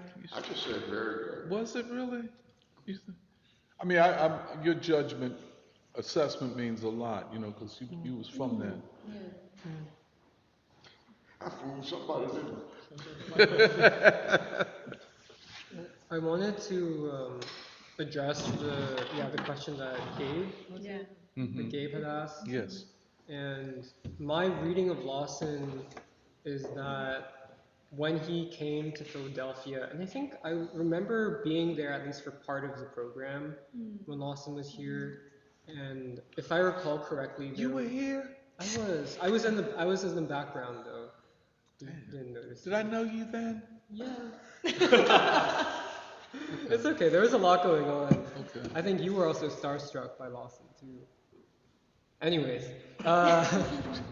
well, I wanted to bring up because I feel like I remember there was a discussion about the Vietnamese Revolution, the Cuban Revolution when Lawson was here, and King actually says very similar things, which is that in many ways, yes, parts of those revolutions were violent, but many parts of those revolutions were non-violent, especially in the revolutionary process of winning over the people, of consolidating the people to a new vision of democracy and of freedom. And like King, even in Where Do We Go From Here, says, because he talks about the Cuban Revolution, and he says that in order for Fidel and that small cadre of revolutionaries to seize the state, they had to have the support of the vast majority of the Cuban people. And King contrasts that with the United States and says, if a small armed group were to try to seize the state, there is no guarantee that either that they would have the support of black people to begin with, but definitely not the support of the white population either. And so I think that in many ways, I actually think that there are certain parallels between the Leninist theory of the state and between what Lawson was trying to work out. One of which is that central to Lenin's theory was that you have to have an alternative, this emergence of an alternative source of power in society, which for Lenin was, you know, this idea of the Soviet workers' councils and all that stuff, and that's where he developed the theory of the dual power on the eve of the October Revolution, which was an alternative to what was set up at the time of the provisional government after the Tsar regime had fell. And so in the interview that you all did, that you and Raju and other free school people did with Lawson, as you're having that back and forth, there's a moment where Lawson says, yes, I think that Lenin's theory is an excellent theory, and that also at some point he says, the revolutionary movement must become the government. But I think it's like a question of, okay, what is the movement? How do you, it's like even if you're envisioning like a revolutionary cadre, for instance, that seizes power in the name of the people, which group is that? On which authority? How would you make the claim for even that kind of move? And so I think that what I see is, I guess, Lawson, how I would see even Lawson in that train of body of thought about revolution and state power and stuff is that I think Lawson would say, my theory is that Lawson would say that the purpose of nonviolent resistance is to create the possibility for a mass democratic movement. Absolutely. And that movement itself becomes then the alternative, basically the alternative challenge to the existing state, the existing regime. And that I think that it's in part because like our assumption is that, whether it was back then or today, the purpose of the freedom movement was to defeat white supremacy. And I think that if one takes that as the actual goal, then we've said this so many times, but the goal has to be to try to basically free society, like to free the people like from white supremacy. And I think that that's why, like Kathy, when you were describing Lawson's insistence that you have to do eye to eye, direct confrontation. And that's a way of basically overpowering the ideological force of white supremacy in the minds of white people, and to basically give them the option to become a different kind of human being. Because our assumption, and I guess their assumption at the time, is that, I said this last week, but that the regime of Jim Crow depended on not just the state apparatus, but it depended on the white people upholding that regime of terror and oppression against black people. And so the strategy for like Lawson, for King, was to basically not just target the state, but to target the people who are upholding white supremacy. And I think that that's the part which is missing from a lot of the narrative about even like revolutionary strategy is, okay, what is, like you were saying, what is your actual strategy to try to win over the people? To try to consolidate a large enough consensus, worldview, aspiration that would make it even possible to even begin to conceive of a transfer of state power, a movement of state power. Because actually the other thing that I just wanted to bring up is that Gandhi, when he was asked about the Leninist theory of state power, Gandhi says, our program is not a program of the seizure of state power. Our program is a program of the transformation of social relationships, which ends in a transfer of power, interestingly. And so I think that's part of, I think what we're trying to work out is like how much is it important to think from like almost the end point of the seizure of state power, and how much do you actually have, in order to even think about that, you have to, it assumes, for example, let's say if we say the people are going to seize state power, that assumes that there is a people to begin with. And that's what at this point, we're not clear yet. Are the American people a people? How can they be, Can I ask you a question? Yeah. Yeah. Do you think we are close to the collapse of the state? Right. Do you think we are? Potentially. That's But like you were saying, my feeling is that I'm not satisfied with, waiting for the state to collapse. Does that make sense? No. I mean, it does, but I don't think it works. Because isn't that a condition of the seizure of state power, that the state is so weakened? But you were saying was that, what if the people withdraw their participation and withdraw their support? Haven't they in large measure begun to do that? But do you think that is enough? I guess what is essentially more of a passive act of people rejecting the authority of the government. But see, then here comes the vanguard, this nonviolent vanguard, so to speak. Let's say the Lawson vanguard. Right. When the state, because the state, we could say it is in a deeper crisis than we can ever remember. Right. This is a crisis. Yeah. And it's an existential one for the state. Right. Now, I don't think Lawson or King or any of them ever thought that, they would get, quote, a majority, and certainly not a majority of white people, but they would be able to consolidate what would be a revolutionary consensus, and based upon that active, to then begin, I don't know about seizing the state in Washington, but what about starting with Philadelphia? That's all I would say, Right. There are options, Let me just say one thing, and I got to get out of here. One, somehow I hear in all of this discussion the importance of keeping something that we might call hope alive. My fear in the midst of the kind of collapse or pre-collapse that we so won't see going on right now in this country, but also the rolling back of progress that was made X number of years ago. And so I think the thing that scares me is that too many folks have looked at this stuff and checked it out and just kind of given up hope. Right. And some kind of way, it just seems to me it's absolutely essential, probably both in terms of, a vanguard cadre and the masses of people to keep something like some kind of hope alive in a way. I just give you guys credit for what I feel is a real part of that, and that's the way in which the stuff that happens out of the Blackwell Library, the stuff that I've heard you all talk about in terms of work with high school students and stuff.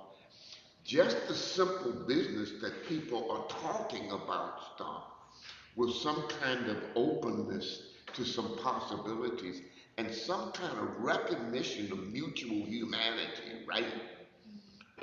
Um, that, it seems to me, instills and helps to cultivate some kind of hope.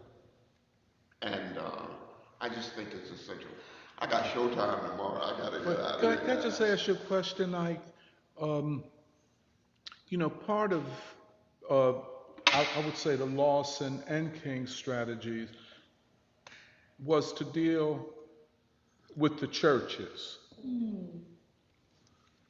Do you think that is a viable strategy for now, the black churches in particular?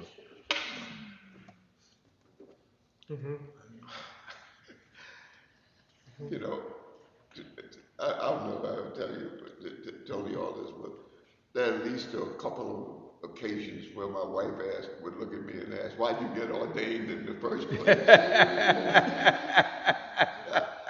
To be very honest with you, I don't think I came up with a good reason. I mean, you just don't. Um,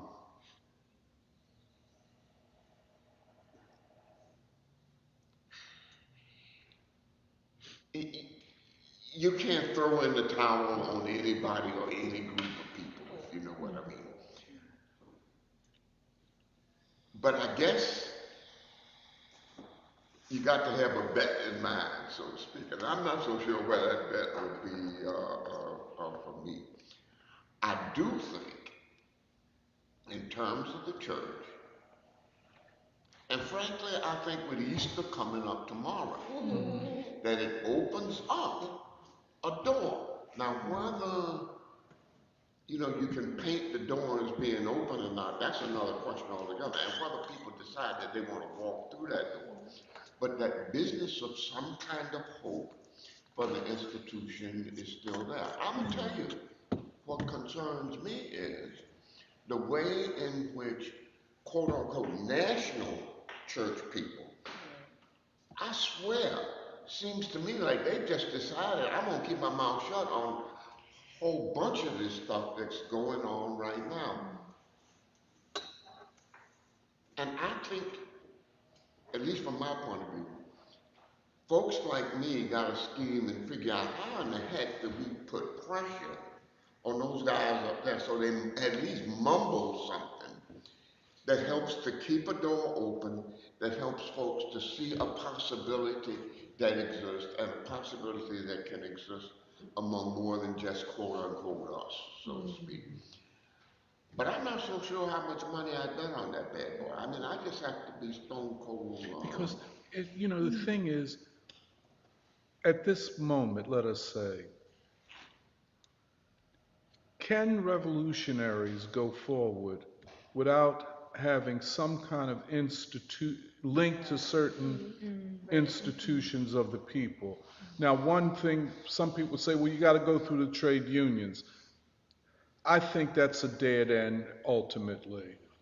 I think the black church has proven itself in the past. I just, that's all, maybe it's not there. Maybe this.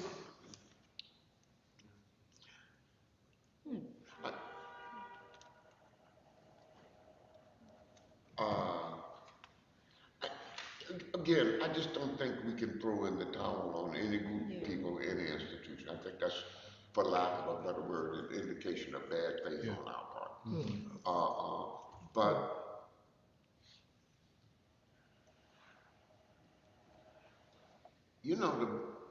the black church. Oh, I came to Philadelphia the year after the Osage Avenue bombing.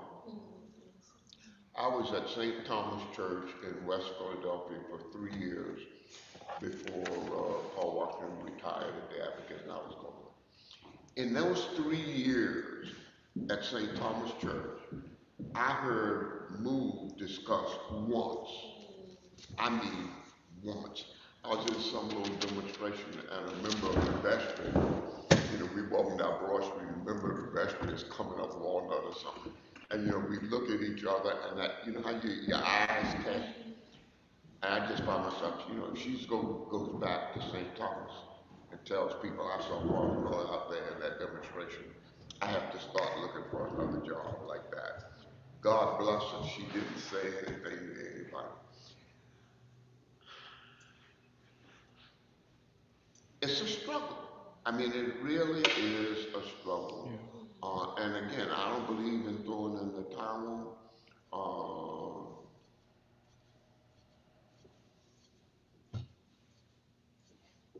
Yeah. I don't know why I said this, but I'm going to say it.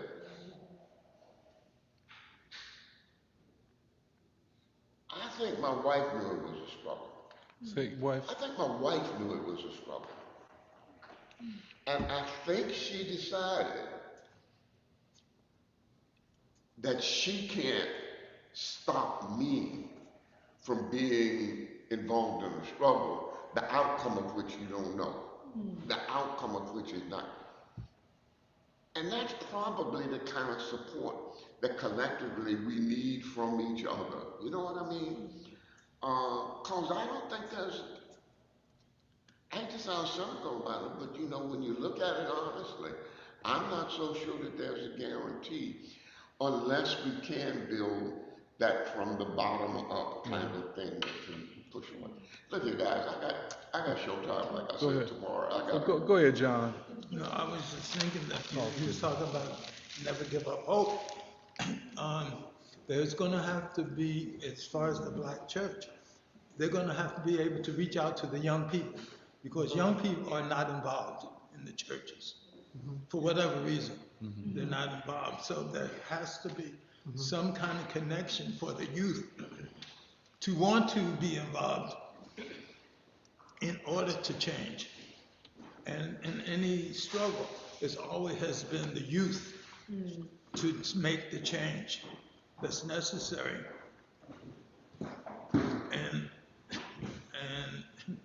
And it's a state of crisis. And as you were saying earlier, that back in the day, we thought violence begets violence, and that was the best way to go. But after rethinking or reshaping our thoughts, that's self-destructive, and nobody wins. So I think we have to have a deep transformation, starting with ourselves, and rethinking who we are and what we want to do and what is necessary for change. Can I ask Doc a follow-up question? Go ahead. So, in some of the later speeches that Lawson gives, he calls for what would be what he calls an even greater, more comprehensive movement in the 21st century than the 20th century. And I guess I'm a little confused, about what even our respective positions are, because I'm not sure if we disagree on that. But when Lawson is saying there has to be a movement that makes the Black freedom movement pale in comparison, I guess, do you think that that's still a possibility? Yeah. Okay. Yeah. But I think with the added recognition that the Black movement is the foundation. Right. You know what I'm saying? Oh yes, I agree with that. Yeah. And that's what I think, when Lawson was here, he was grappling with. That now it is not just changing laws in the South or changing practices in the South, but a fundamental change in the entire society. I would agree with you. And I think the question of state power is always, but I think it has to be looked at differently. But I do believe that the collapse of the state opens up the opportunity or the necessity for the seizure of state power. Because, I guess my assumption, which I interpret from Lawson, is that the reason why Lawson was saying that there needs to be an even greater movement in this Yeah. centuries because that is the basis for what would be a new democracy. Yeah, I agree with that. I agree with you completely.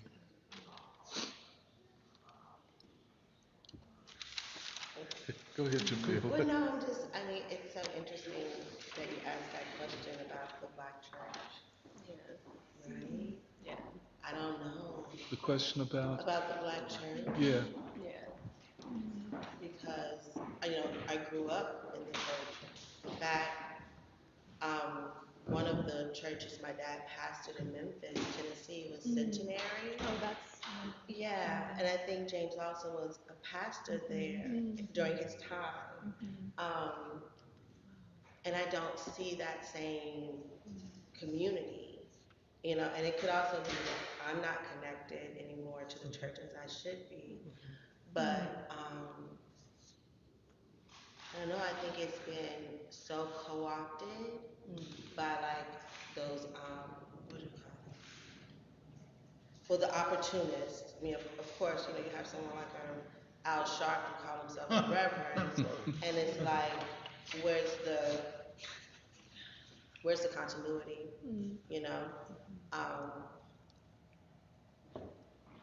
I think people are ready, are hungry for something. They just don't have the leadership. I don't see the leadership in the black church at all.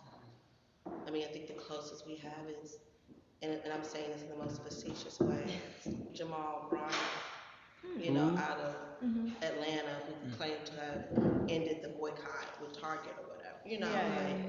What validity do you have?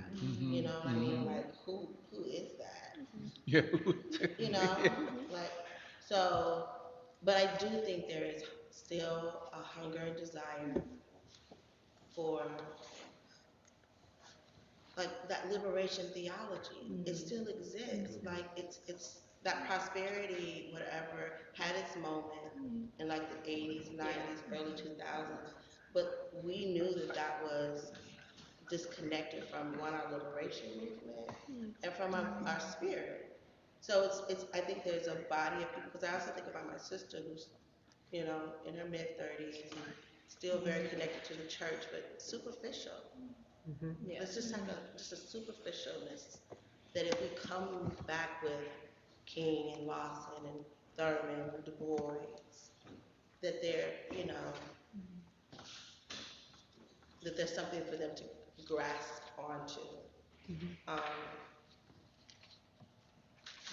But part of me is like, are the Gen X millennials, are they too far gone? Are they too invested, into this? And I'm like, just because I have a child, I'm thinking like this Gen Alpha, like the youth, the children, like as much as we can get into, because what I'm observing with their foundations, there's at least an awareness of social, emotional intelligence. Emotional intelligence. There's an emphasis being placed on like mindfulness and breathing and your body and the mind, and there's an awareness amongst them. But the conditions they are in are just horrific. Like there's no support coming out of COVID for children at all. Outside of the social emotional learning, which is just, baseline. So, but I think there's a hunger, a desire to rebel against whatever is crumbling amongst this 14 and younger. I'm sensing it, but they just need direction, like, yeah. But I do have hope, and I would put $1 on that bet. Okay.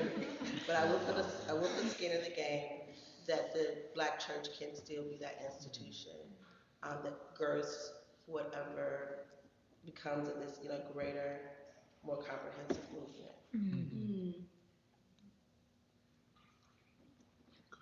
I think Becker compares capitalism to a religion, and he says, I don't know if he says this exactly, but anything you can imagine, capitalism is the first religion with no taboos, because if you can imagine it under capitalism, it's not taboo. You know, he says at the end, you can buy a kidney. You know, we know from the Epstein files, you can buy a human trafficked teenager.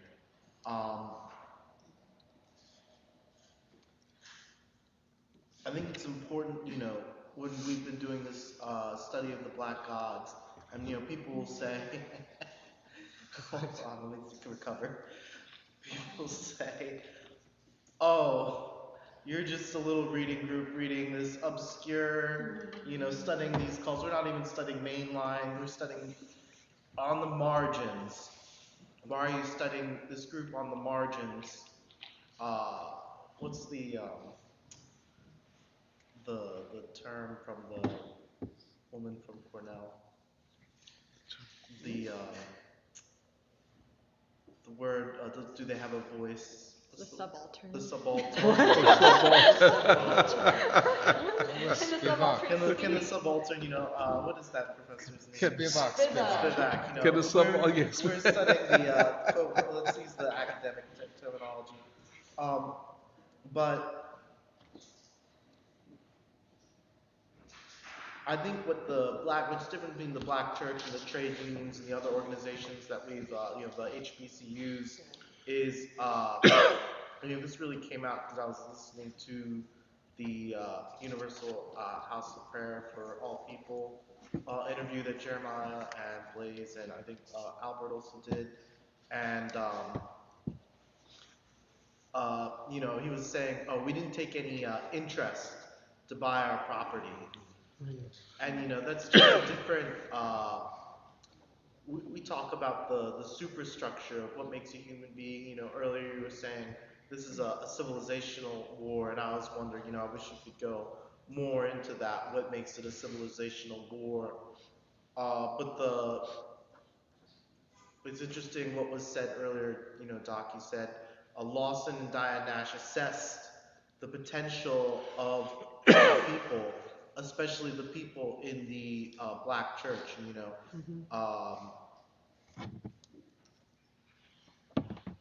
what we're studying here, you know, usually the people who are saying, oh, you're just a small reading group on the margins, doing, you know, events on, you know, the black church and whatnot.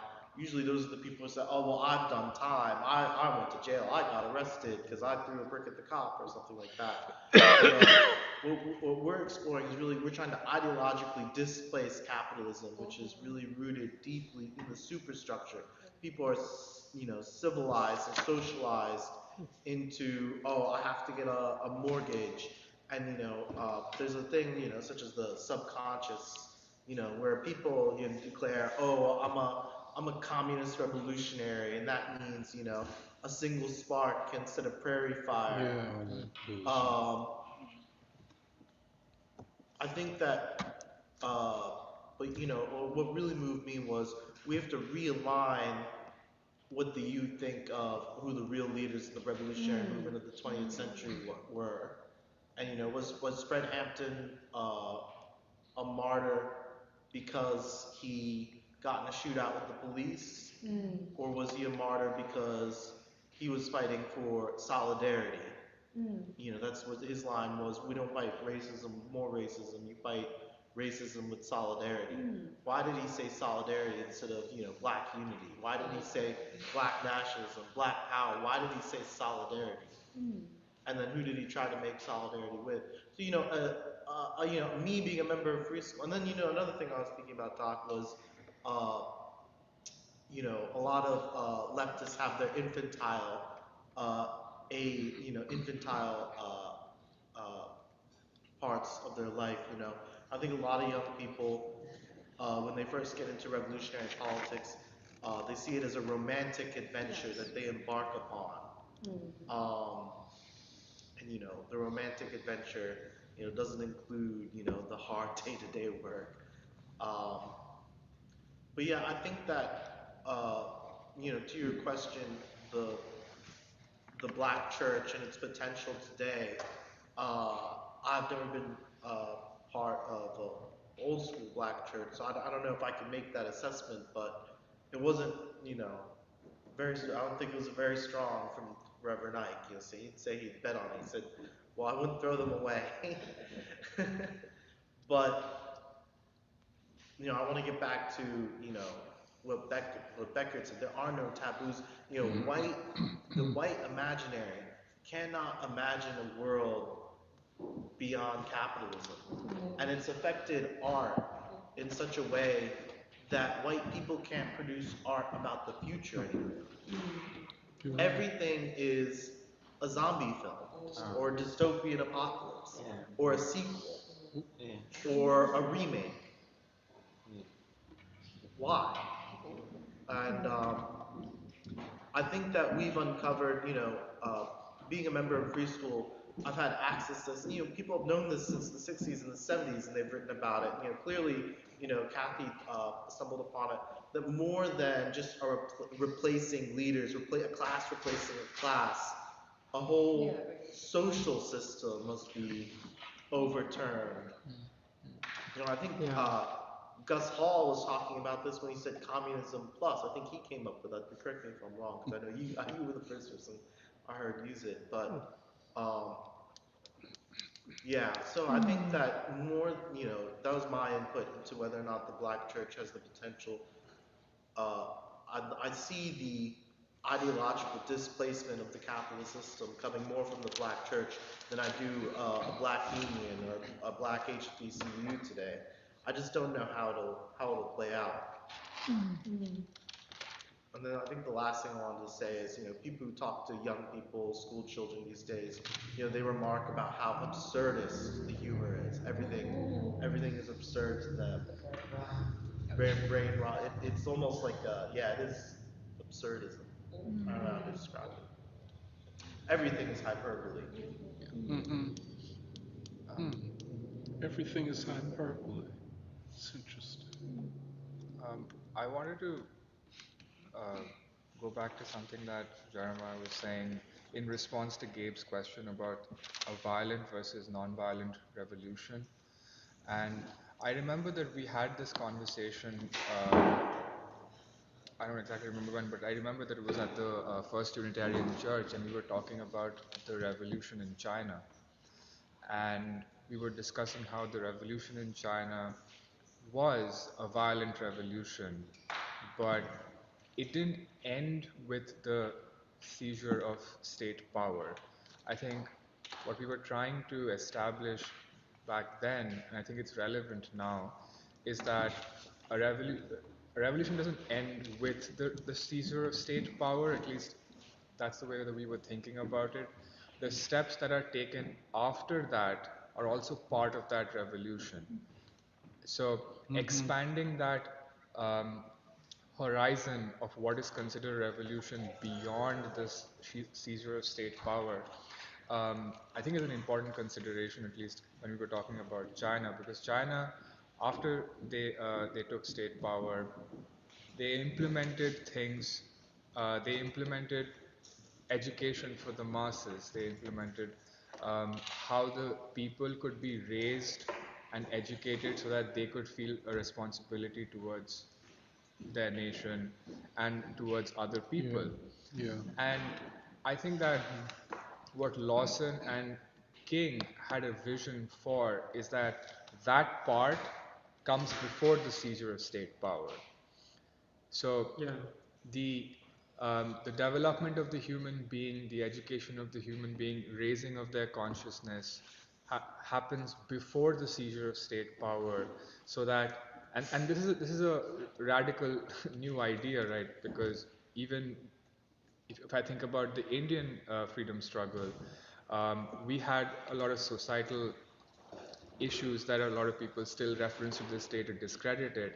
And Gandhi said that we need to achieve state power through non-violent means, and then get to the point of sorting out our social issues.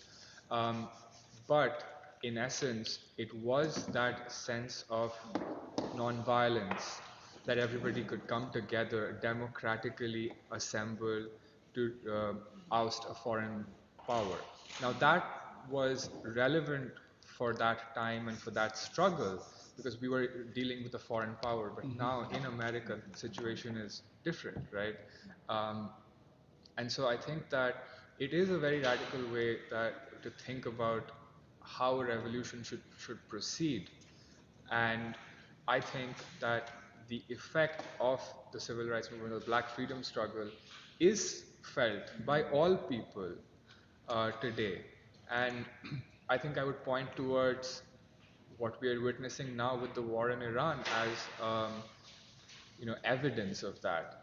In the last couple of days, the U.S. administration has fired 4 generals, right? Um, So Army Secretary Dan Driscoll, Army Chief of Staff Randy George, Army General David Hogney, and Army General William Green Jr. In the middle of a war, firing Army generals points towards one thing, that they're not agreeing to what you set out to do, that they are actively resisting. This is my understanding, but they're actively resisting putting their lives on the line for this cause. And I really like what Kathy said during her presentation, where um, she said that people do not want to sacrifice for the wrong reasons, you know. And I think that we we are seeing that in this crisis Yeah. right now. Yes. No, I also wanted to say, I thought your presentation was so clarifying, and yeah, thank you for doing that research. And something that I've been thinking about following a lot of our conversations in the last few months is who is Lawson as that political strategist? And I think you laid a lot of that out even by talking about the specific campaigns. And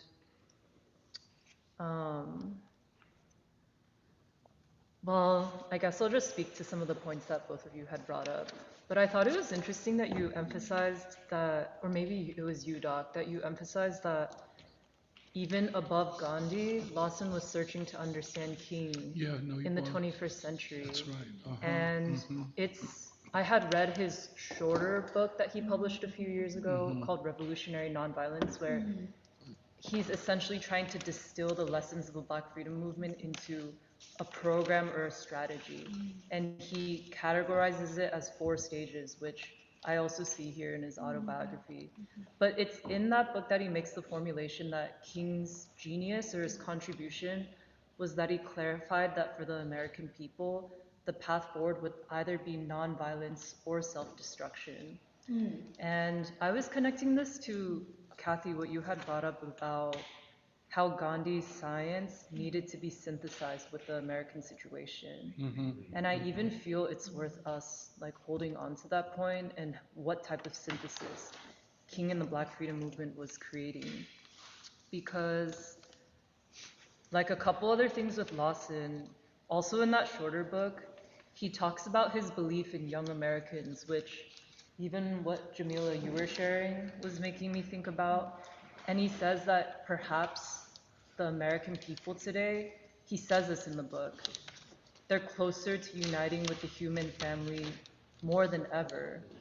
But it is still white supremacy that is breaking the consciousness between even the American people inheriting the world. And I think that's very much the territory that we're working within. So like, I was just thinking about how he describes those stages of nonviolence. And he says the first is fact-finding. So studying the situation, obtaining the facts, negotiation, presenting the facts and outlining the moral issue, education, to inform the entire community of the facts, and to even use dramatic forms of education. And then 4th, he says finally, preparation for satyagraha. So if the desired outcome has not been reached, then the nonviolent group must prepare for direct action. And even though it's so short, I feel there's so much in there for us to work with, because I don't think direct action, nonviolent direct action today looks the same necessarily as the 20th century, and that needs to be scientifically assessed and understood. Because even through our sociology study, I feel what's been common in all of the institutions that we've encountered is that we see the inheritance of King and the advancement of nonviolent strategy in some form. but it's not in the form of mass protest often. But even like these three or four stages, I find so compelling because to me they mirror the work of free school. Like to seek the truth, to know the truth, to identify the moral choice within the truth, and then to elevate that before the people and to make it possible for it to be inherited by the people. And I think I'm still trying to put myself into Lawson's shoes in the 21st century and what he was seeing and what he was thinking and assessing to be able to make certain assertions like about the American people.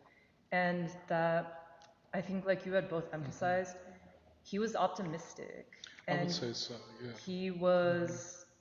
he had an assertion to make about what that next American Revolution would look like. But those categories of like nonviolent resistance in the 21st century, I think I find them compelling because I think they help me to better see that there are like there is a subset of the American people, especially within the Black community, that is still advancing struggle and like still advancing struggle in the nonviolent tradition. And something that like Gandhi, for example, would say a lot about the Indian people is that the genius of nonviolence was that nonviolence is so natural to the people. And he always says that. And I even got that from what you were saying, Doc, when you were talking about how like these AK-47s or these violent demonstrations will not win you over to the people. In fact, it will isolate you from the people. Right, absolutely. And with how we've also been emphasizing the majority of Americans' initial, like at the outset, confident rejection of the war in Iran,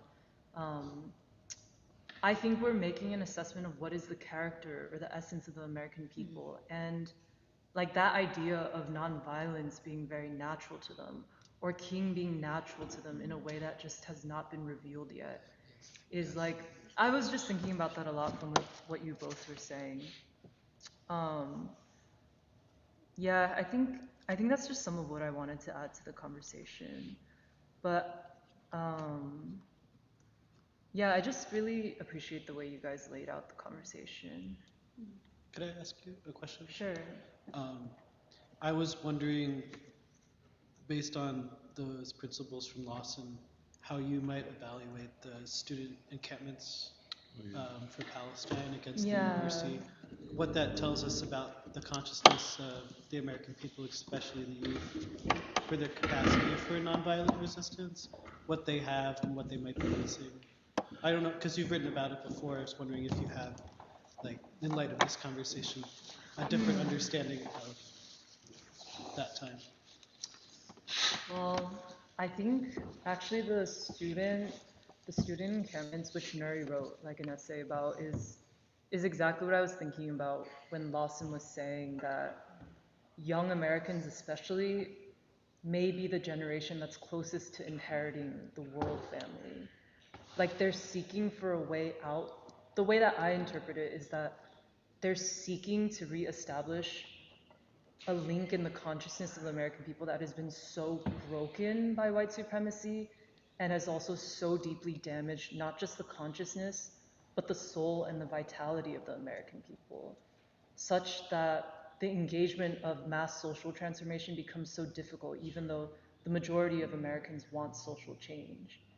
So like, how I interpret some of Lawson's assertion is that he observes a reach for world humanity, especially in successive generations, like successive generations of younger Americans. But I think that what he also identifies is that it's difficult for people to actually achieve that without a political strategy. And like, I'm not able to articulate this fully yet, but I think coming back to this thread that we keep emphasizing of how the Black freedom movement took as its central locus, like attacking and spearing the greatest evil of this country, which is white supremacy. Like to crush that serpent, like Baldwin says, I feel in many ways is still the key. Did that answer your question?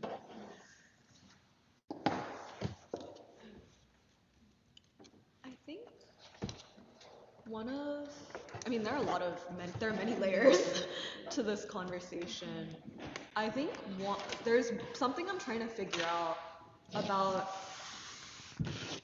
the Black freedom movement and not the leadership of that movement, whether it was the people who were King's age, like Lawson's age, or the people who were even younger than they were, and the maturity of their thought, the maturity of their political strategy, and ultimately having to respect that for what it was and not taking it so lightly, I think is something that I was thinking about because, yeah, like basically the state of the left today, or the state of like a lot of people who everybody feels that something needs to happen, that the current state of things is wrong. But like we were saying, there are the ultra leftists, there are the AK-47 people, there are also the people, like the young men who basically are willing to throw their lives away for like basically these anarchistic acts that I feel like are basically the extreme version of like throwing a brick at the police and then ending up in prison. And I feel like part of it, I think, is the question of what are the ends that people are trying to achieve, and then what is the actual path to get there. And I feel like one of and it kind of gets to like our discussion of like teleology over the last like few weeks, where I feel like we have decided that the ends cannot justify the means. Right. The way that we get there actually does matter.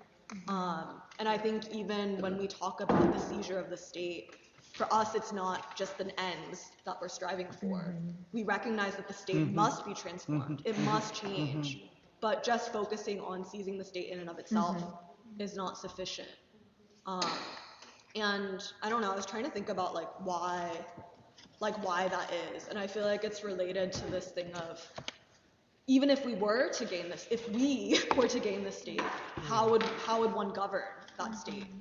Because the goal is not just to seize the state, the goal is to actually establish democracy. The goal is actually, and in order for there to be democracy, there have to be a people who have a sense of themselves, who are able to govern, and who have like actual goals beyond just like, oh, we want the state to be different. And so I feel like that was ultimately the very long road that I think King and Lawson and like the Nashville students were on. And I think the other thing that I feel like can't be taken lightly is that they were on a long path based on where the state was at that time. They were responding to, on the one hand, 100 years since the Emancipation Proclamation and the fact that Black people were not free. They're responding to the Great Society and like the war on poverty, but at the same time, Black people are not free. And they're also responding to the Vietnam War and the fact that America is becoming the greatest purveyor of violence in the entire world. And all of that, I think, is relevant to our situation today, but is not the same. Where somehow we have gotten to a point where the empire of America is crumbling. And is also, it's weaker than ever before and also more dangerous and more desperate than I feel like we have seen. And I think that our conversation about basically what is the state of the people's institutions like matters so much because it's not, like part of the question is, where is the vanguard? Who is the vanguard? What are they thinking? How are they going to lead? And then also, what is the relationship of the existing leadership to the people? Like, is that leadership still organic to the people? Because I think part of what the Taylor Branch investigation also shows is that there are many different kinds of leaders. Like, there are many different kinds of leaders, whether it's the people who are educated but easily become inorganic to the people, are easily basically distanced, or like have to struggle to actually stay close to the people.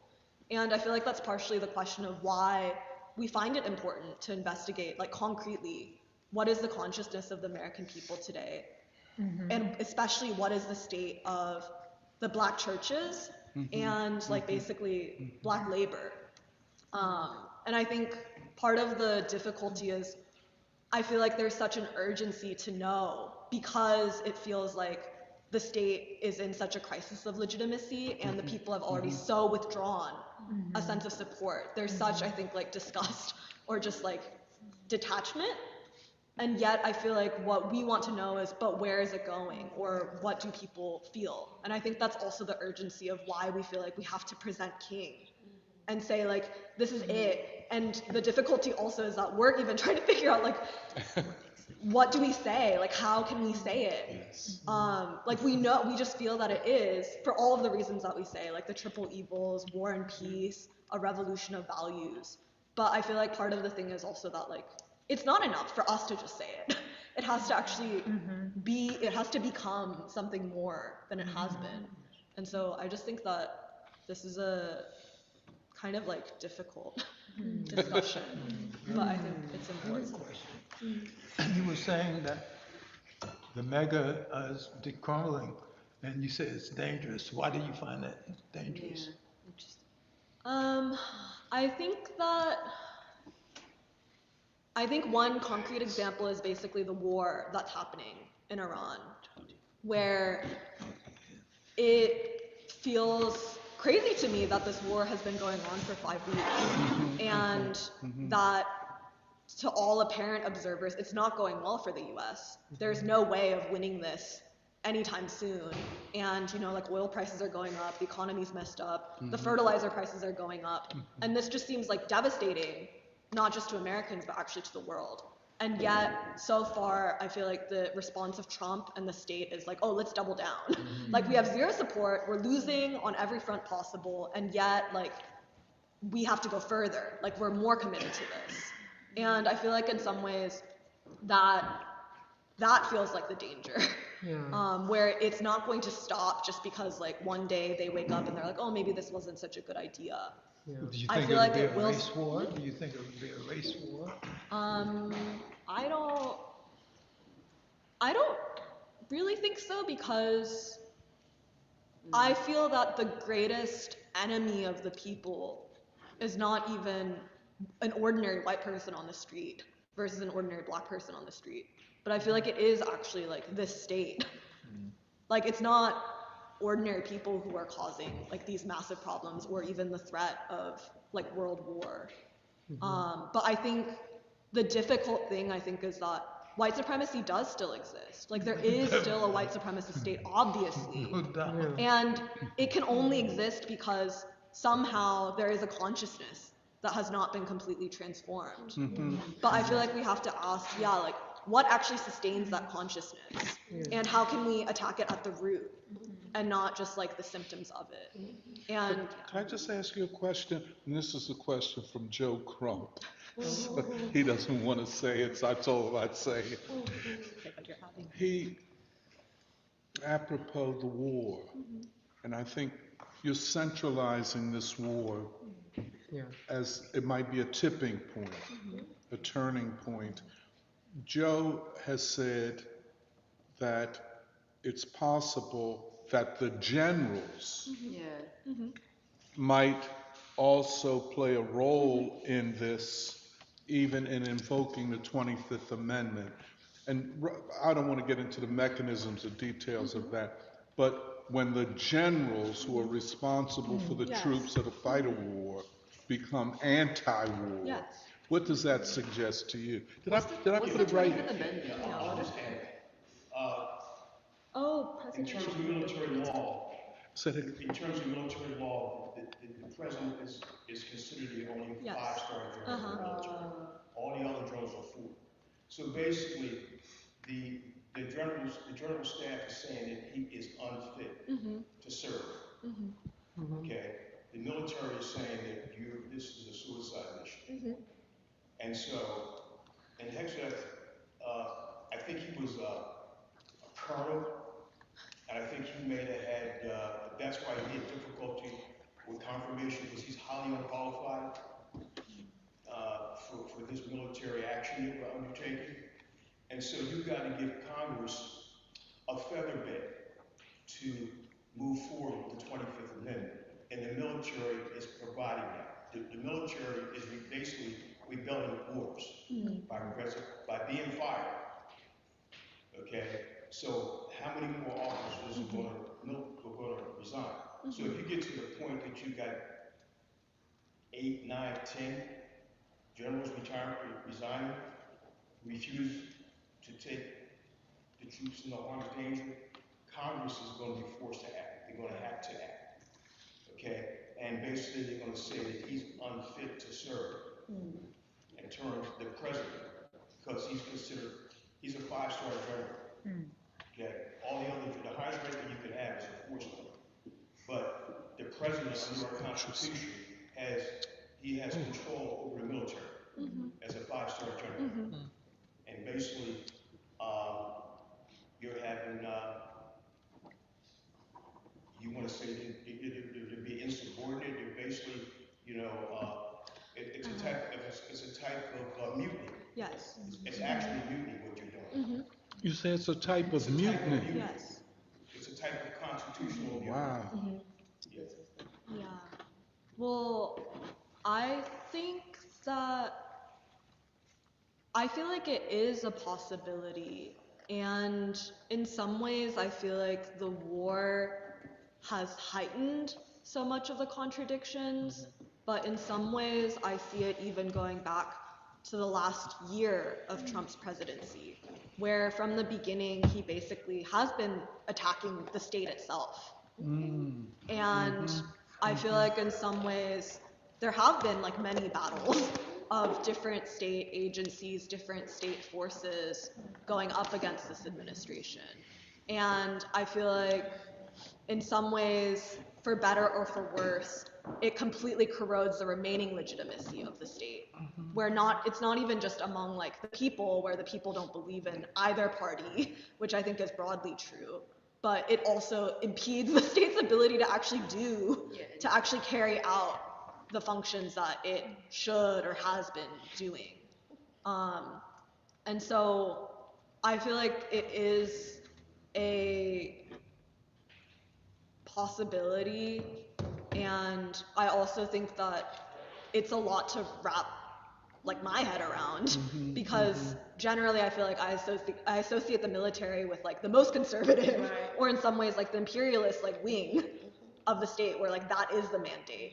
And so I'm like, I don't know if I have like, a side that I'm on, but I do think that if it weakens the state, then it puts even more the imperative amongst the people to be prepared to govern, or to have at least a sense of like unity or solidarity, or like, I think, like a sense of consolidation around a set of values, or this actually is the central like founding tenets of our country, or where we're going. Yeah. I just want to add, if you have the Navy, you have the Marine Corps, you have the Army, you have the Air Force.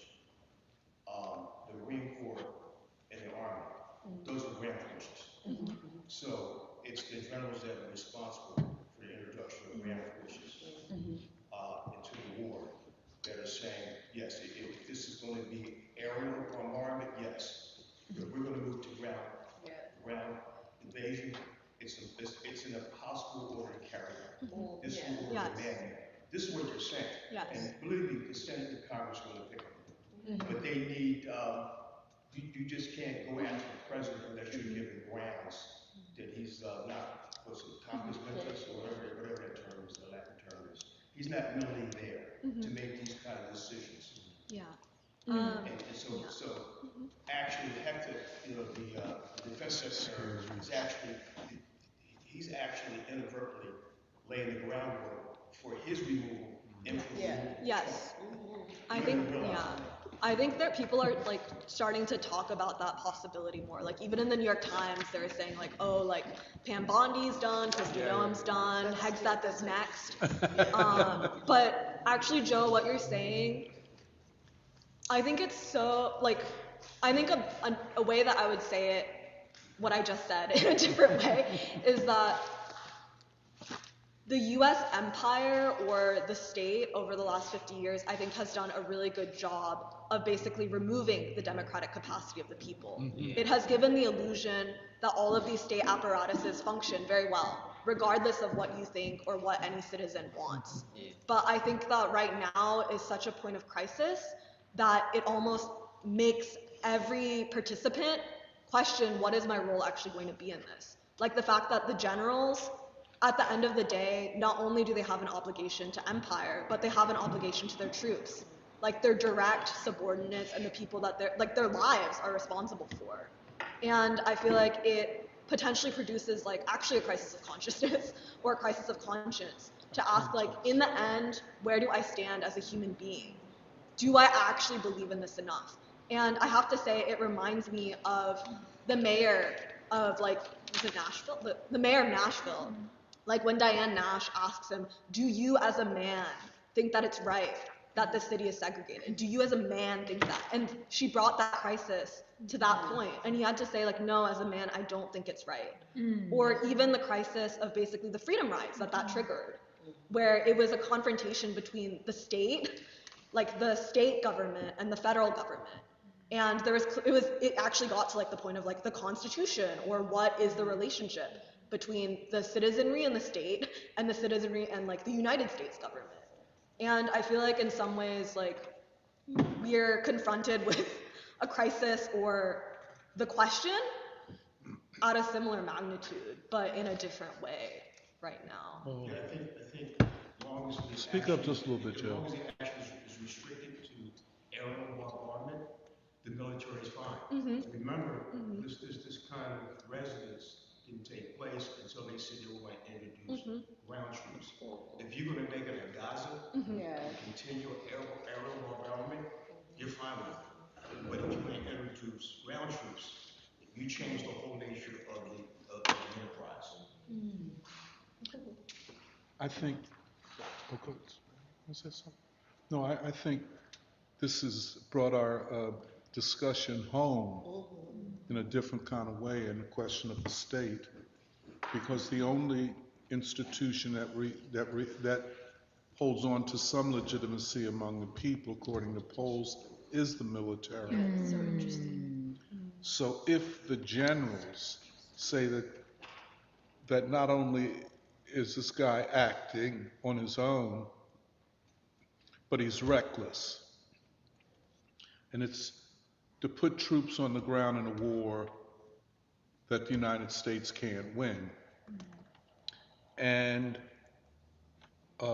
it's just one other thing about a war that can't be won.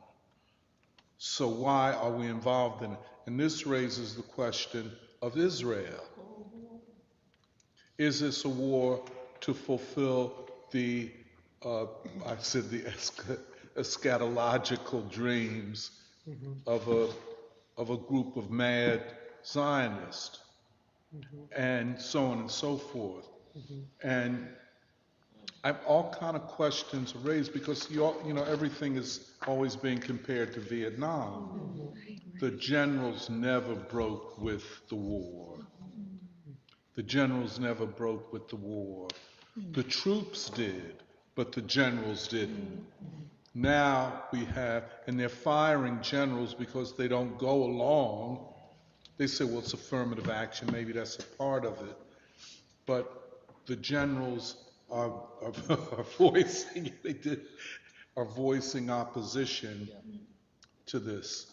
And I'm like you, Nuri. We don't know where this is going, what all this means.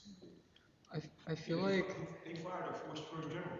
Wow. Say that again. That was a four-star general that was fired. Yeah, a 4-star. That was the highest. Yes. That's responsible for. Yeah. Do you think? And he said this is. He basically said this is a suicide mission. I mean, he didn't use those words, but that's pretty much what he implied. Is he saying? Are they saying like something similar to that on the record? Like these generals as they're resigning? Yeah, they were put in front of Congress. Okay, they Yes, haven't. And you believe that these resignations will be sufficient for Congress to take action? It's historical. I mean, just what the professor pointed out. Well, It's Donald never Trump- happened. It's Donald never Trump's happened actions. in all of our military war history, starting from the Revolutionary War up to present time. See, this It's is never happened. this is why Nuri said, I can't get my head around. I can't get my head. It's never happened. Well, what is your point? It is never. And you know, so I have to, if you don't, I have to agree with the way you set this up, Nuri. That that this, I mean, this might resolve the questions that we're talking about the state, because this looks kind of like a crisis of such a magnitude, because the final line of defense of the state is the military. Yeah, right. I guess this also, I guess I'm going back to a question that we raised in the beginning, which is, does the, you know, does this removal of approval, I don't know how else to put it, but like the removal of this support, is it enough to bring the state to a position that it collapses? Well, what Joe says, it creates a constitutional crisis where the Congress would have to act in a way to invoke the 25th Amendment. But that's not a collapse of the state. Well, no, but it could lead to the collapse of the state when all of this gets, you know. Because I think the collapse of the state is not, I don't think we're saying like zero state agencies do anything and there's nobody in power and there's a complete vacuum. But I think it's enough of a loss of, an irreversible loss of legitimacy such that the people like, because I do agree with what you're saying, which is that it's not that the state completely collapses and there's nothing and then the people like walk in and it's like, oh, this is it. I feel like it has to be like, there is a decline of the state and then an increase in the strength of the people, no? Because otherwise something has, because if there's nothing, then what's to stop like whatever, like fucking Nancy Pelosi, Nancy Pelosi, like being like, oh, now I'm the president, or like these random Congress people. Like I feel like it has to be met by something. Yeah, I don't know if it's cynicism, but come on, Jerry. There's a side of me which is just like, oh, okay. The Democrats right now, as weak as they are, their strategy is just to wait out for Trump to make mistakes, and then they can come in and then basically be like, we're the people who present common sense. That's what I'm actually the most worried about, is that Americans reject the war, but that they will be satisfied with just a replacement of personnel. That is not an act, like Trump, for instance, Trump doing badly in the midterms is not really the end goal that I feel like we really care about. Because I guess my feeling is that I don't think that sentiment alone truly constitutes the kind of non-cooperation that I really believe in. And I still feel like it is the duty not just of the generals or the people who are in positions of power, but I think it's the duty of the American people to impose a peace upon the war makers. And I say that because it's like, in the meantime, yes, Iran looks like it is winning the war, but also the US and Israelis are continuing to bomb all of these people. They're bombing civilian infrastructure, they're destroying universities, they're targeting not just the leadership of the Iranian state, but literally the people. And all of this is being, like, I mean, that is the basic moral thing of like, all of this is being done in our name. And I see that as the great moral responsibility of not really the leadership, because like Joe was saying, they're fine as long as it's just bombing. Like that's such, like there's a reality to it of like, yeah, like most likely these military people would not co-sign a ground invasion because they know that it's suicidal. But it's like, I'm not going to put my faith in the hands of people who are fine with it just being bombing. Does that make sense? No, I'm not putting my faith, no. I feel like that's also what, like, Jamila, I feel like you were talking about basically the many different layers of opportunists or the inadequacy of leadership at many different levels. And I feel like part of it is that, like, I think the people, like, we should not settle for like, oh, this is second worst, and so I guess that's better.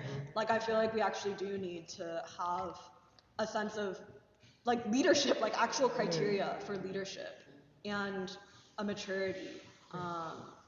But Yeah, like I think that's basically in some ways the revolutionary leap that has to be made, Yeah.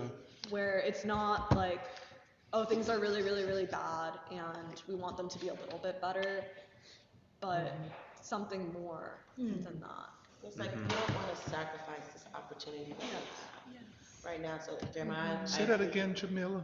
I don't want, because I was getting really excited, like a kid in a candy store listening to Joe, like, because the whole system has been 100% put through stress tests, you know, from judicial to legislative, and I consider the military part of the executive, you know, branch of our government, and every bit of it, and like this is almost like the nail in the coffin or the thing coming out of the grenade, you know, hearing about this crisis the military is experiencing right now. And I'm excited, like, oh my God, yes, we're ready, it's time. But Jeremiah, you're absolutely right. We cannot, like, get giddy or be immature about this opportunity without holding firm on the moral position of this. It's like, because I'm thinking, well, yeah, the midterms become even more essential. You know, like who are we strategically putting in place to ensure that this, that, and that. But the system is still, it will only be reforming the system, you know, or continuing to, you know, ride it out. And so I'm like, I don't know if we're ready. I mean, like you say, King is it. Like for me, King, Dr. King is the image of the new America. And that's what we are trying to create. We're challenging this old idea, this old decrepit idea of what America is, that's rooted in violence, it's rooted in, you know, capturing of land and genocide, and, you know, like we need a new definition of what America is, and King represents that. And it's just like, how do we move, you know, at this point I'm like, we need to move at speed because we're up against all of these, you know, constructs. The infrastructure, the scaffolding, it is all crumbling right before you can literally see the building fall. But I think because of what you're saying, Jeremiah, around like the moral authority, we cannot settle for less than what this moment presents for us. That's true. If I could add, you know, I'm comparing the freedom rides to this, you know, fiasco, and they're similar in a lot of ways, but different in one critical way. I look at what, you know, Diane Nash and the freedom ride was putting forward on the state. She was putting forward, you know, putting out naked the segregation and white supremacy of the state, putting the ball in their court, saying, you know, does the state uphold or at least tolerate white supremacy? If it does, then it is unjust and illegitimate, which begs the question for an alternative. Honestly, what Trump is doing, you know, by himself, by saying we're gonna bomb them into the Stone Age, bomb Iran into the Stone Age, we're gonna kill all the leaders of your country, we're gonna target civilian infrastructure, we're gonna kill children. I mean, he's in a certain sense, and then you have all these generals that are saying, you know, we don't think Trump is fit to lead right now. We don't agree with his decision. He's also, honestly, all of this is putting before the people that this government is unjust and illegitimate. And yet I feel we're very far away from what the possibility that was realized with something like Diane Nash and the Freedom Ride, because there was no mobilization of the people as a whole to make this possible. That's like the ultimate threat that can realize this moment.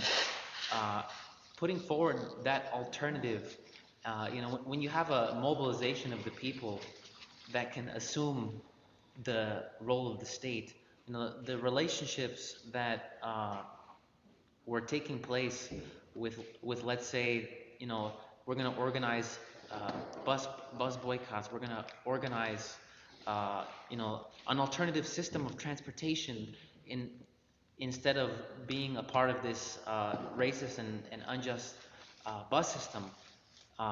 Yes, it made it clear that it was unjust as well, but it was that alternative and that mobilization of the people that is critical for, you could say, a weakening state or collapsing state to be overcome. So, yeah, I agree with what you're saying completely, Jeremiah. And I agree with you, Eddie. See, the other thing, first of all, when Hitler's generals began to rebel against him in the later part of World War II, probably 1944, and said, this is a madman, it seems very similar, you know?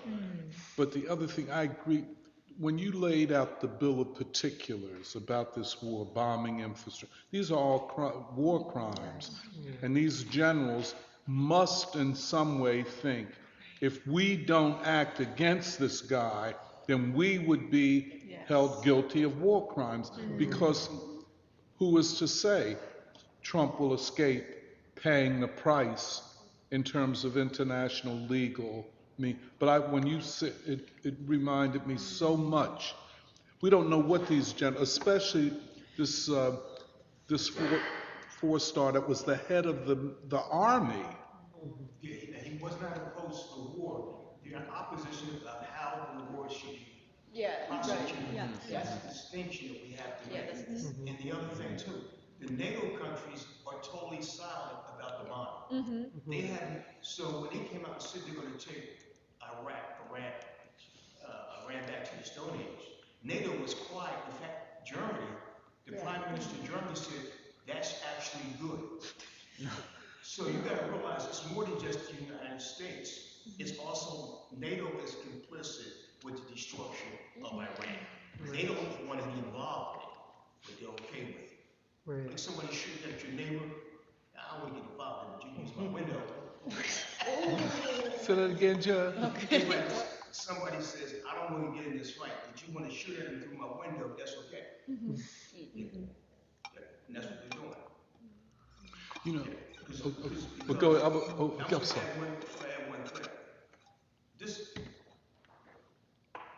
This is dark, but this is the reality. If I was an advisor to the president, I would tell him I would say destroy the entire Middle East, not just Iran, but you want to destroy all the world producing countries, because that only leaves two world producers left, the United States and Russia. So now the petrodollar is no longer dependent upon the Gulf states, but now I have a true American petrodollar, which is Venezuela, Canada, the shale oil coming out of the United States, and oil coming out of the Gulf of Mexico. That's the move. Because then I can save the dollar. It's not a Gulf dollar, it's a Western Hemisphere dollar. It's still petrol. That's the move on the chessboard. And that's the reason why you see the United States not protecting Saudi Arabia, Qatar, none of them. In fact, they're complaining, you're not protecting us. You're not. Because I went at your destruction. Yes, Americans will feel pain, but we'll be okay. Because that's why they keep saying America is energy independent. And we have the food resources out of Central America, South America, Mexico, and Canada. So we'll have food here, prices will go up. But the Americans are complaining and bellyache, they'll play more football and more flag league, and they'll be okay. There'll be some demonstrations, but that's it. But I keep the petrodollar. It's not a Gulf dollar, but it's an American dollar. That's the move on the chessboard. Can I just say one thing? Because, as we've been in free school, I've been, looking at my phone and looking at the headlines in the New York Times and seeing if anything is changing. Trump is still silent. The White House has not said anything. I don't think we can take that lightly. It might be, I'm not saying it is, of a deeper crisis. And I think those people who say he has to get rid of Hegseth, he has to go. But then who's left? And, just the Trump presidency, is he on lockdown? Has somebody put him under house arrest? Because this is very unusual for him not to say something. It could be, like I said, I think the military at this point Well, I think that this is my point. I mean, have generals, the remaining ones, gone over to him and said, man, shut up. Has the real deep state, as he wants to step to him. This is very unusual for him not to speak. And especially at this kind of crisis, the generals being fired, and then I don't know how you see it, Jerry. Well, what I wanted to say was what Eddie brought back up that reminded me of something you've said in the past, Doc, is also because the conversation we were having earlier about like even the terms of the collapse of the state versus basically can there be such thing as a peaceful transfer of state power versus the state must collapse first through many different ways before the people can walk in and see state power. Actually, what Eddie brought up by even comparing the freedom rides to this war in Iran and the American people's response to it, and then also how the Trump administration and maybe at this point the deep state through using Trump as a proxy is going about it is, in some ways the way I see it is that there has to be an active it is an active thing to delegitimize the state. That the state doesn't just collapse, it is delegitimized actively by the people. And that's what I felt like Eddie was raising back up. And the reason why I connected is because I think like I've also been reading a lot of Fidel recently, and I don't even think that, we were talking about leftists earlier, I don't think a lot of leftists or people who want to pose themselves as radicals even completely understand the real stories of their heroes like Fidel or Che. And like I know there's a comment in the Free School live stream about how Che said us being Cuban revolutionaries was not a statement about violence or non-violence.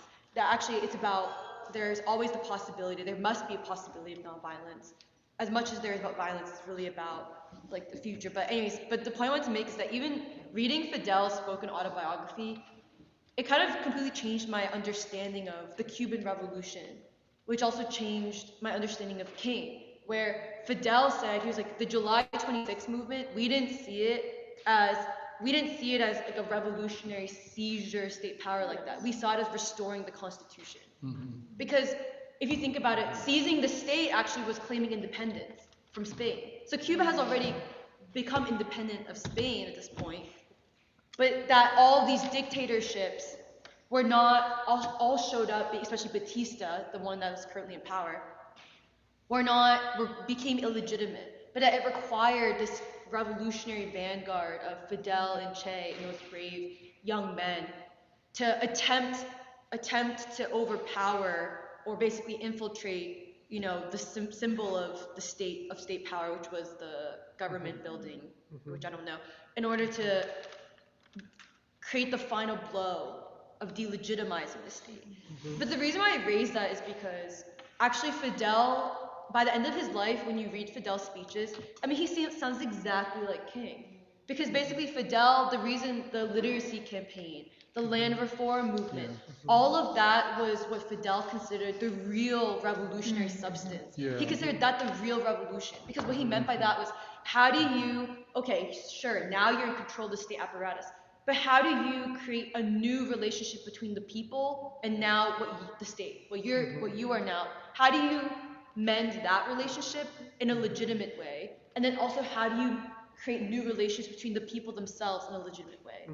Because in some ways, sometimes I find Cuba to be a helpful comparison to America, because Cuba is also not a people who all have something in common. The Cuban people are a mix of formerly enslaved Africans. Now on the Cuban soil, you have Spanish people who are not all bourgeois, they are also poor. So how do you create a new people amongst each other in a legitimate way? And then also a new relationship between the people and the state. And that's why I think Fidel, even the literacy campaign, the literacy campaign was not just about educating the masses of people, but it was about creating new relations between the youth in the city and the vast number of peasants who are illiterate, have been completely suppressed by the Batista regime. And in some ways when you read Fidel's later speeches, it's also why he understands imperialism, he understands what the Cuban Revolution achieved as a moral. He does it along moral lines.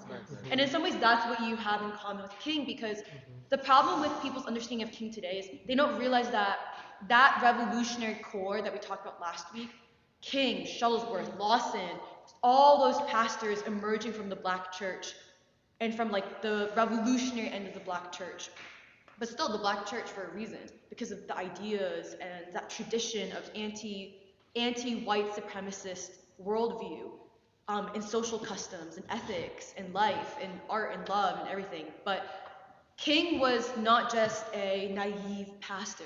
He was active. They were trying to delegitimize the state. That is why they were like, okay, we've done stuff in the South, let us move to the North now. We're not done yet. Like, you know, it was, in some ways you could even compare it to the Long March in China. They were attempting to build a movement that so delegitimized the state, basic government, law, what Eddie was describing as like putting on the table constantly, are you even legitimately capable? Are you capable of governing? Are you even fulfilling what was supposed to be the constitutional mandate of the people? And it's why I think, for example, whenever we talk about why do we have this such like intense imperialist state today that has done not just wrong around the world, but wrong against the American people. Like when people talk about the crisis we're in, I think sometimes people trace it to the fall of the Soviet Union. But actually, I think it's so important to trace it back to the original blow was the assassination of King. Because it's actually kind of what, Doc, you had said something that made me think about this, which is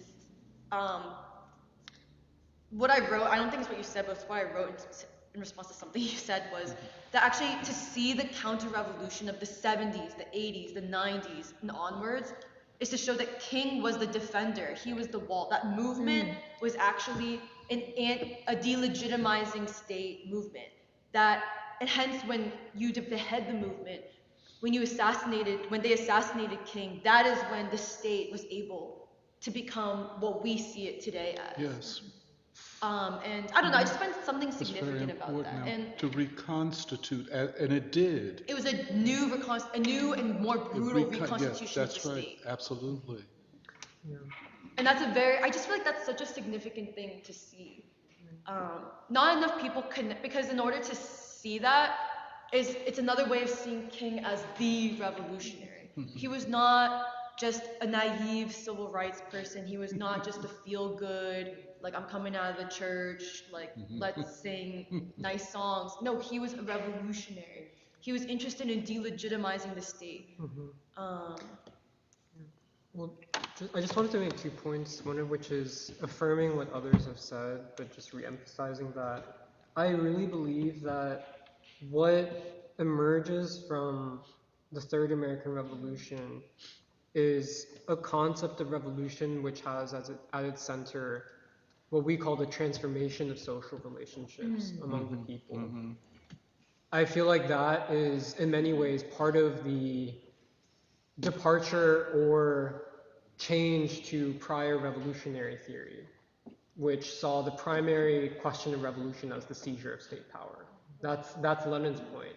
He says all revolutions are about state power. And I think that what we get from people like King, like Lawson, and also people like Fidel, is that any revolution, one, in order to even have legitimacy, but more importantly, to even justify itself as a why should society change? Why should there be a great change in society? Is that it actually seeks to transform how people understand themselves, see themselves as human beings, and their relationships to one another. And I think that in many ways, the Cuban strategy was to implement much of that after the either restoration or seizure of state power.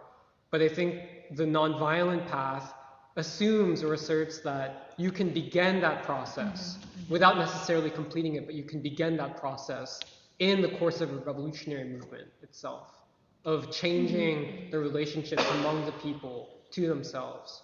And I think that the other thing I want to say is that yeah, what Eddie was saying reminded me a lot of Diane Nash.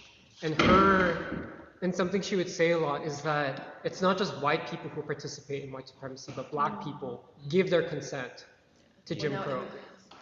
And that it was important for her to consciously make the choice of, I'm not going to participate in a system that degrades me and that degrades black people, and also in a different way degrades white people.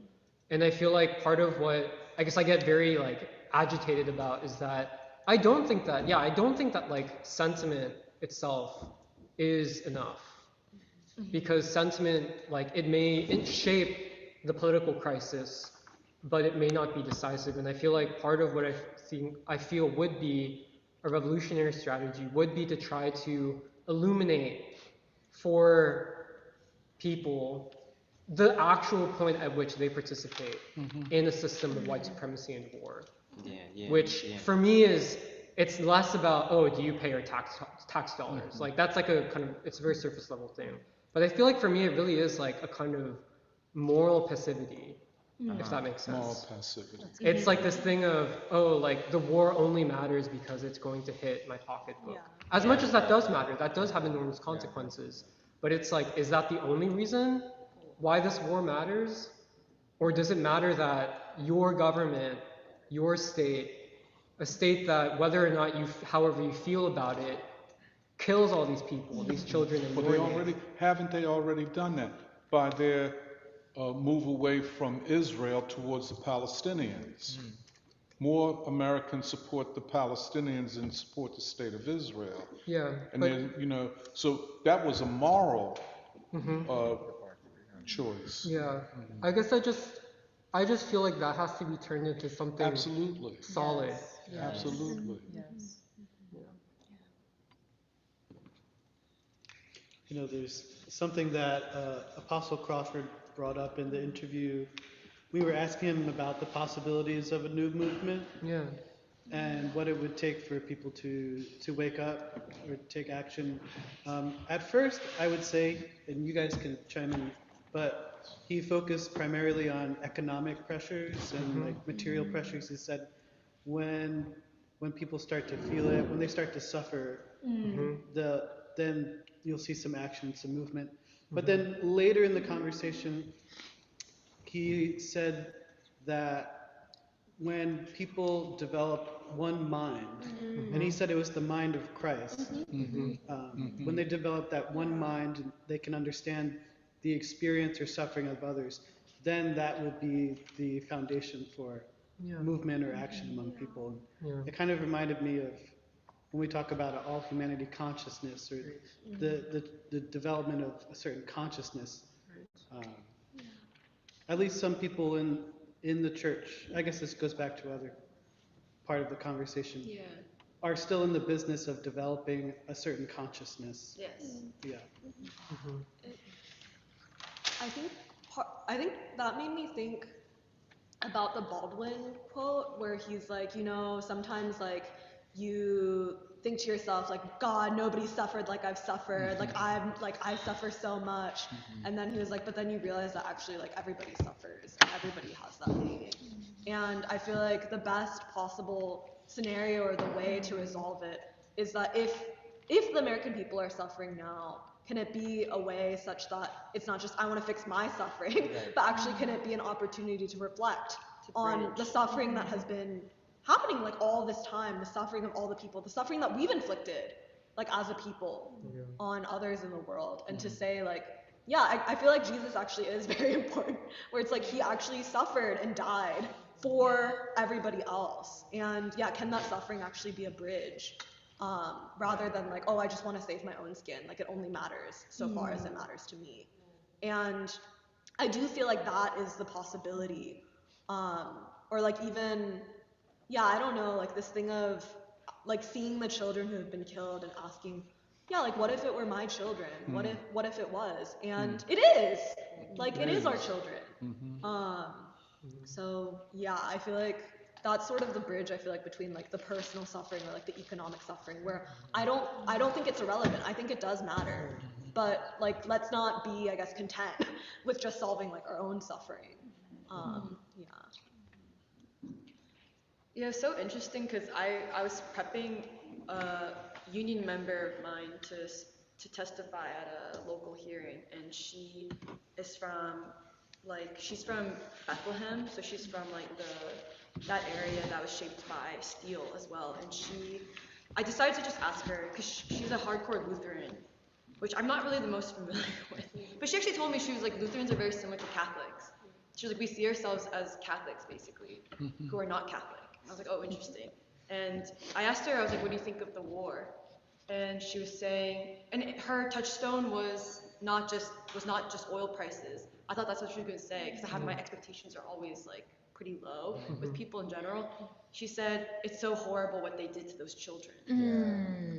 And the reason why I raised that is because there's something very important when we talk about the battle of ideas.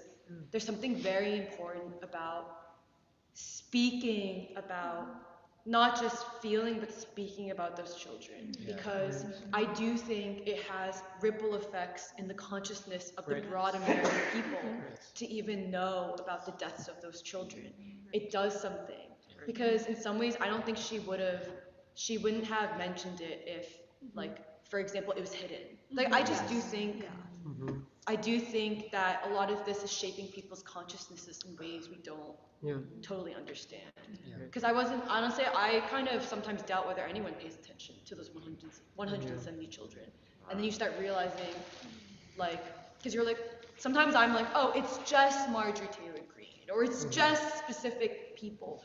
And then you start, there's something important about not giving up on the battle of ideas and talking about those children, and the demand for peace is not a simple pacifist thing, but the demand for peace is the demand for there to be a world in which no child has to die. Yeah, that was really interesting. I can read comments since it's 2 p.m.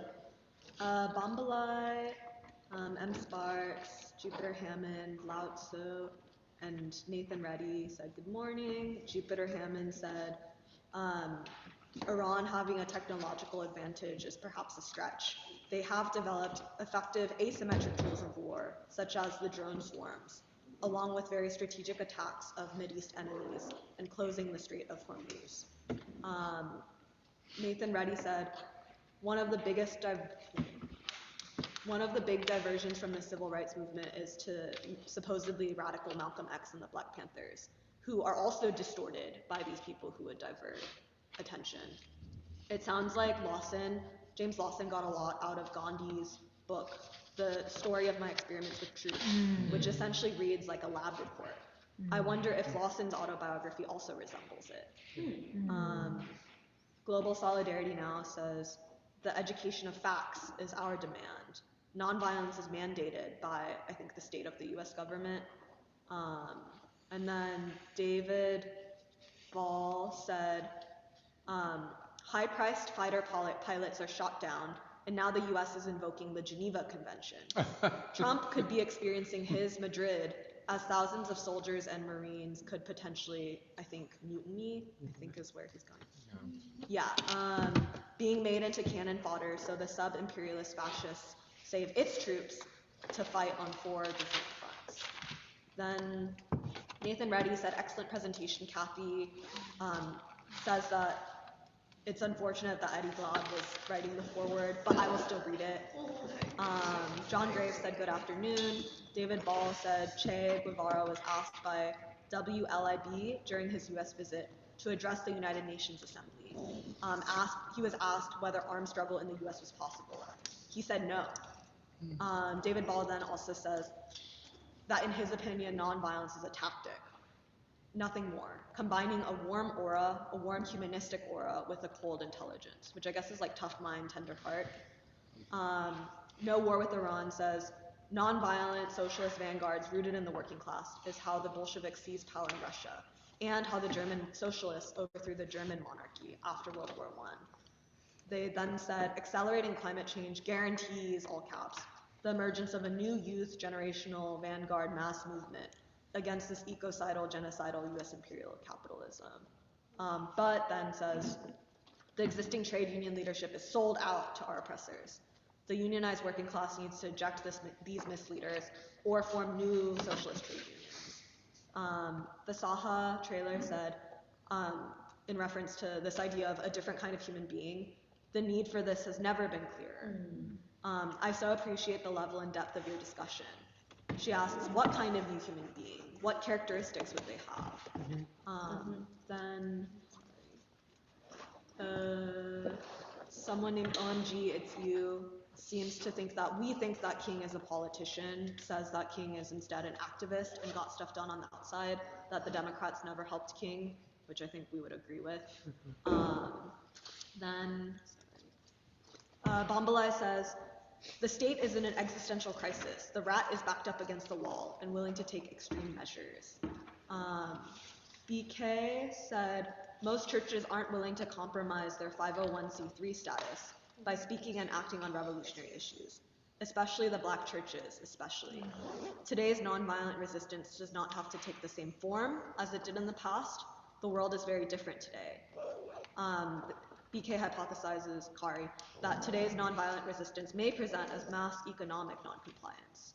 The point of all wars and crises from the economic view of the Western ruling class is not to have a winner, but to further centralize and consolidate economic power. If that's the case, then the working masses always lose. No resistance can be effective if the working class is fragmented, and that the Western ruling class has effectively divided the working mass over the centuries. And so Kari asks, how do we unify the people? And what would be the focal point of the unification? Then said, Black Americans influence the entire world, and this is why so much effort is put into projecting a negative or silly childlike image of them to the world. They influence the world via arts, music, and entertainment. These are their weapons. Black folk need to stop creating art with the intention of seeking validation from ruling class institutions. Stop chasing Oscars and Grammys for once. Then David Ball had said, every church in Trenton rejected Dr. King except for one, Shiloh Baptist Church. Dr. King came to Trenton and only that church invited him in. Because he extended his nonviolent resistance to the Pentagon, what turned them back to him was April 4th. He says, I'm sure Dr. Montero knows this church. It was under Howard S. Woodson, who was a pastor and New Jersey assemblyman. Kendra Tatum said, good afternoon. Bombalai said, equality is the only answer. It seems like the US is willing to drag the whole world down in the pursuit of dominance. Then Fasaha Trailer said, yes, we need a new definition of what America is, what Jamila had said. Bravo. But then the problem, is no mobilization of the people as a whole yet. Kari and Bombalai are diagnosing the problems that the war might result in a manufactured energy lockdown, which I think is partially what Joe is saying about the petrodollar becoming consolidated in the Western Hemisphere. Bombalai says the problem is greed. There are always many who are willing to sell it for money. I think this is what he was, like the conversation about leadership being sold out. But it's back to the question of good versus evil. And then cites the song Money by the OJs. Then says, Kari says we have to understand how all humanity is connected. And Bombalai says, those children that the USA bombed are our children. It's heartbreaking. Okay. Well, I guess we should re-announce. Oh,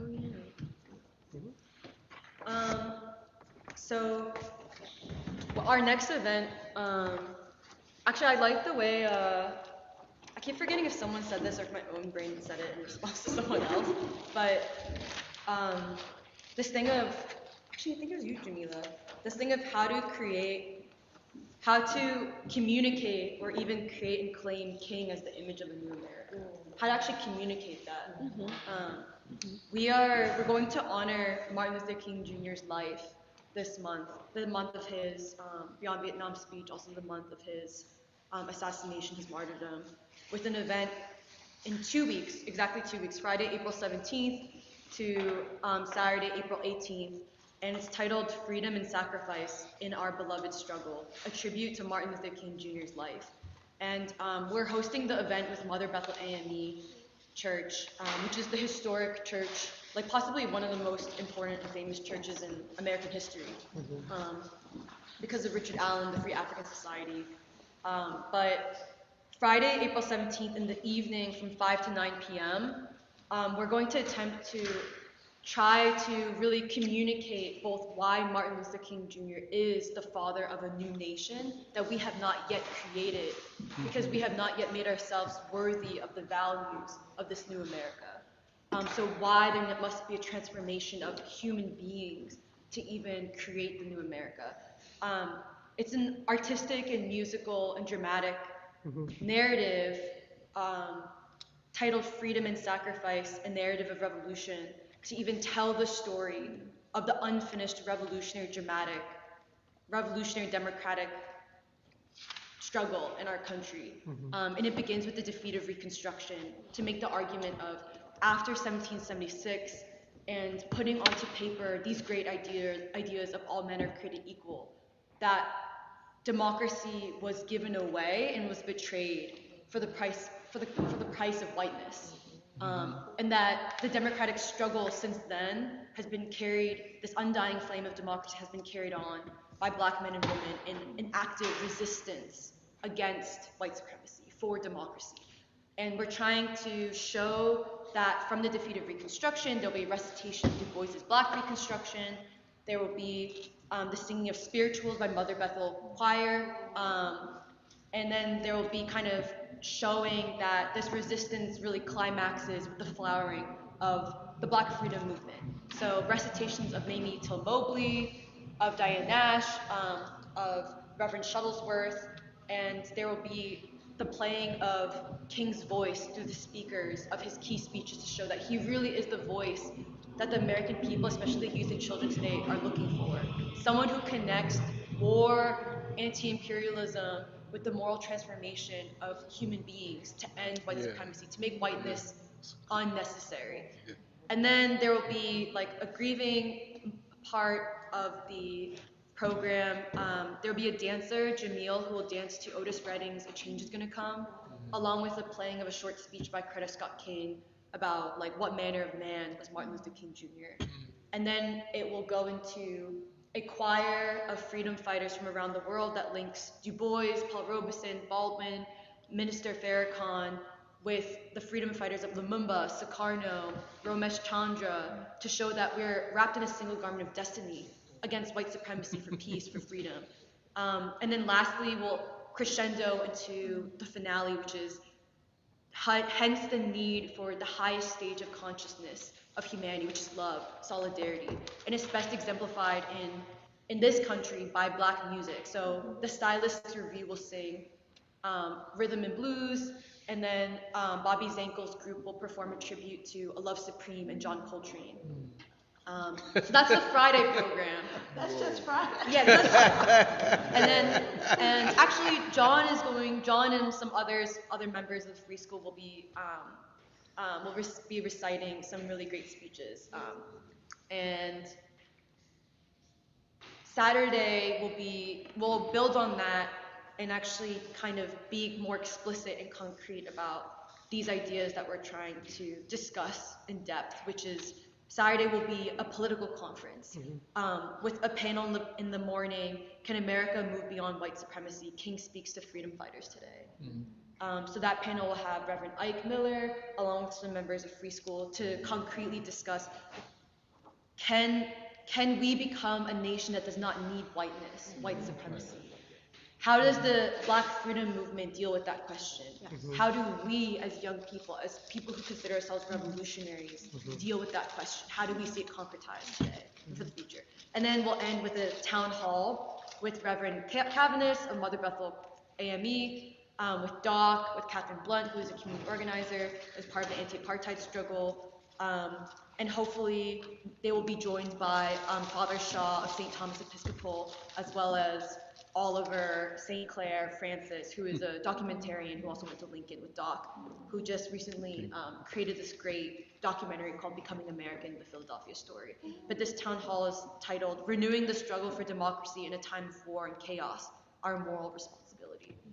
So that will be a democratic discussion about basically where do we go from here?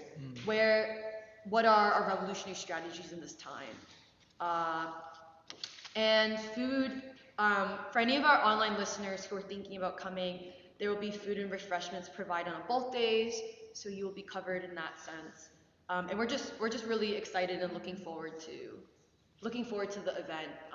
And we see it as the beginning of what will be a long and more urgent process of using the 250th of the U.S. as a way to really speak to the American people. So.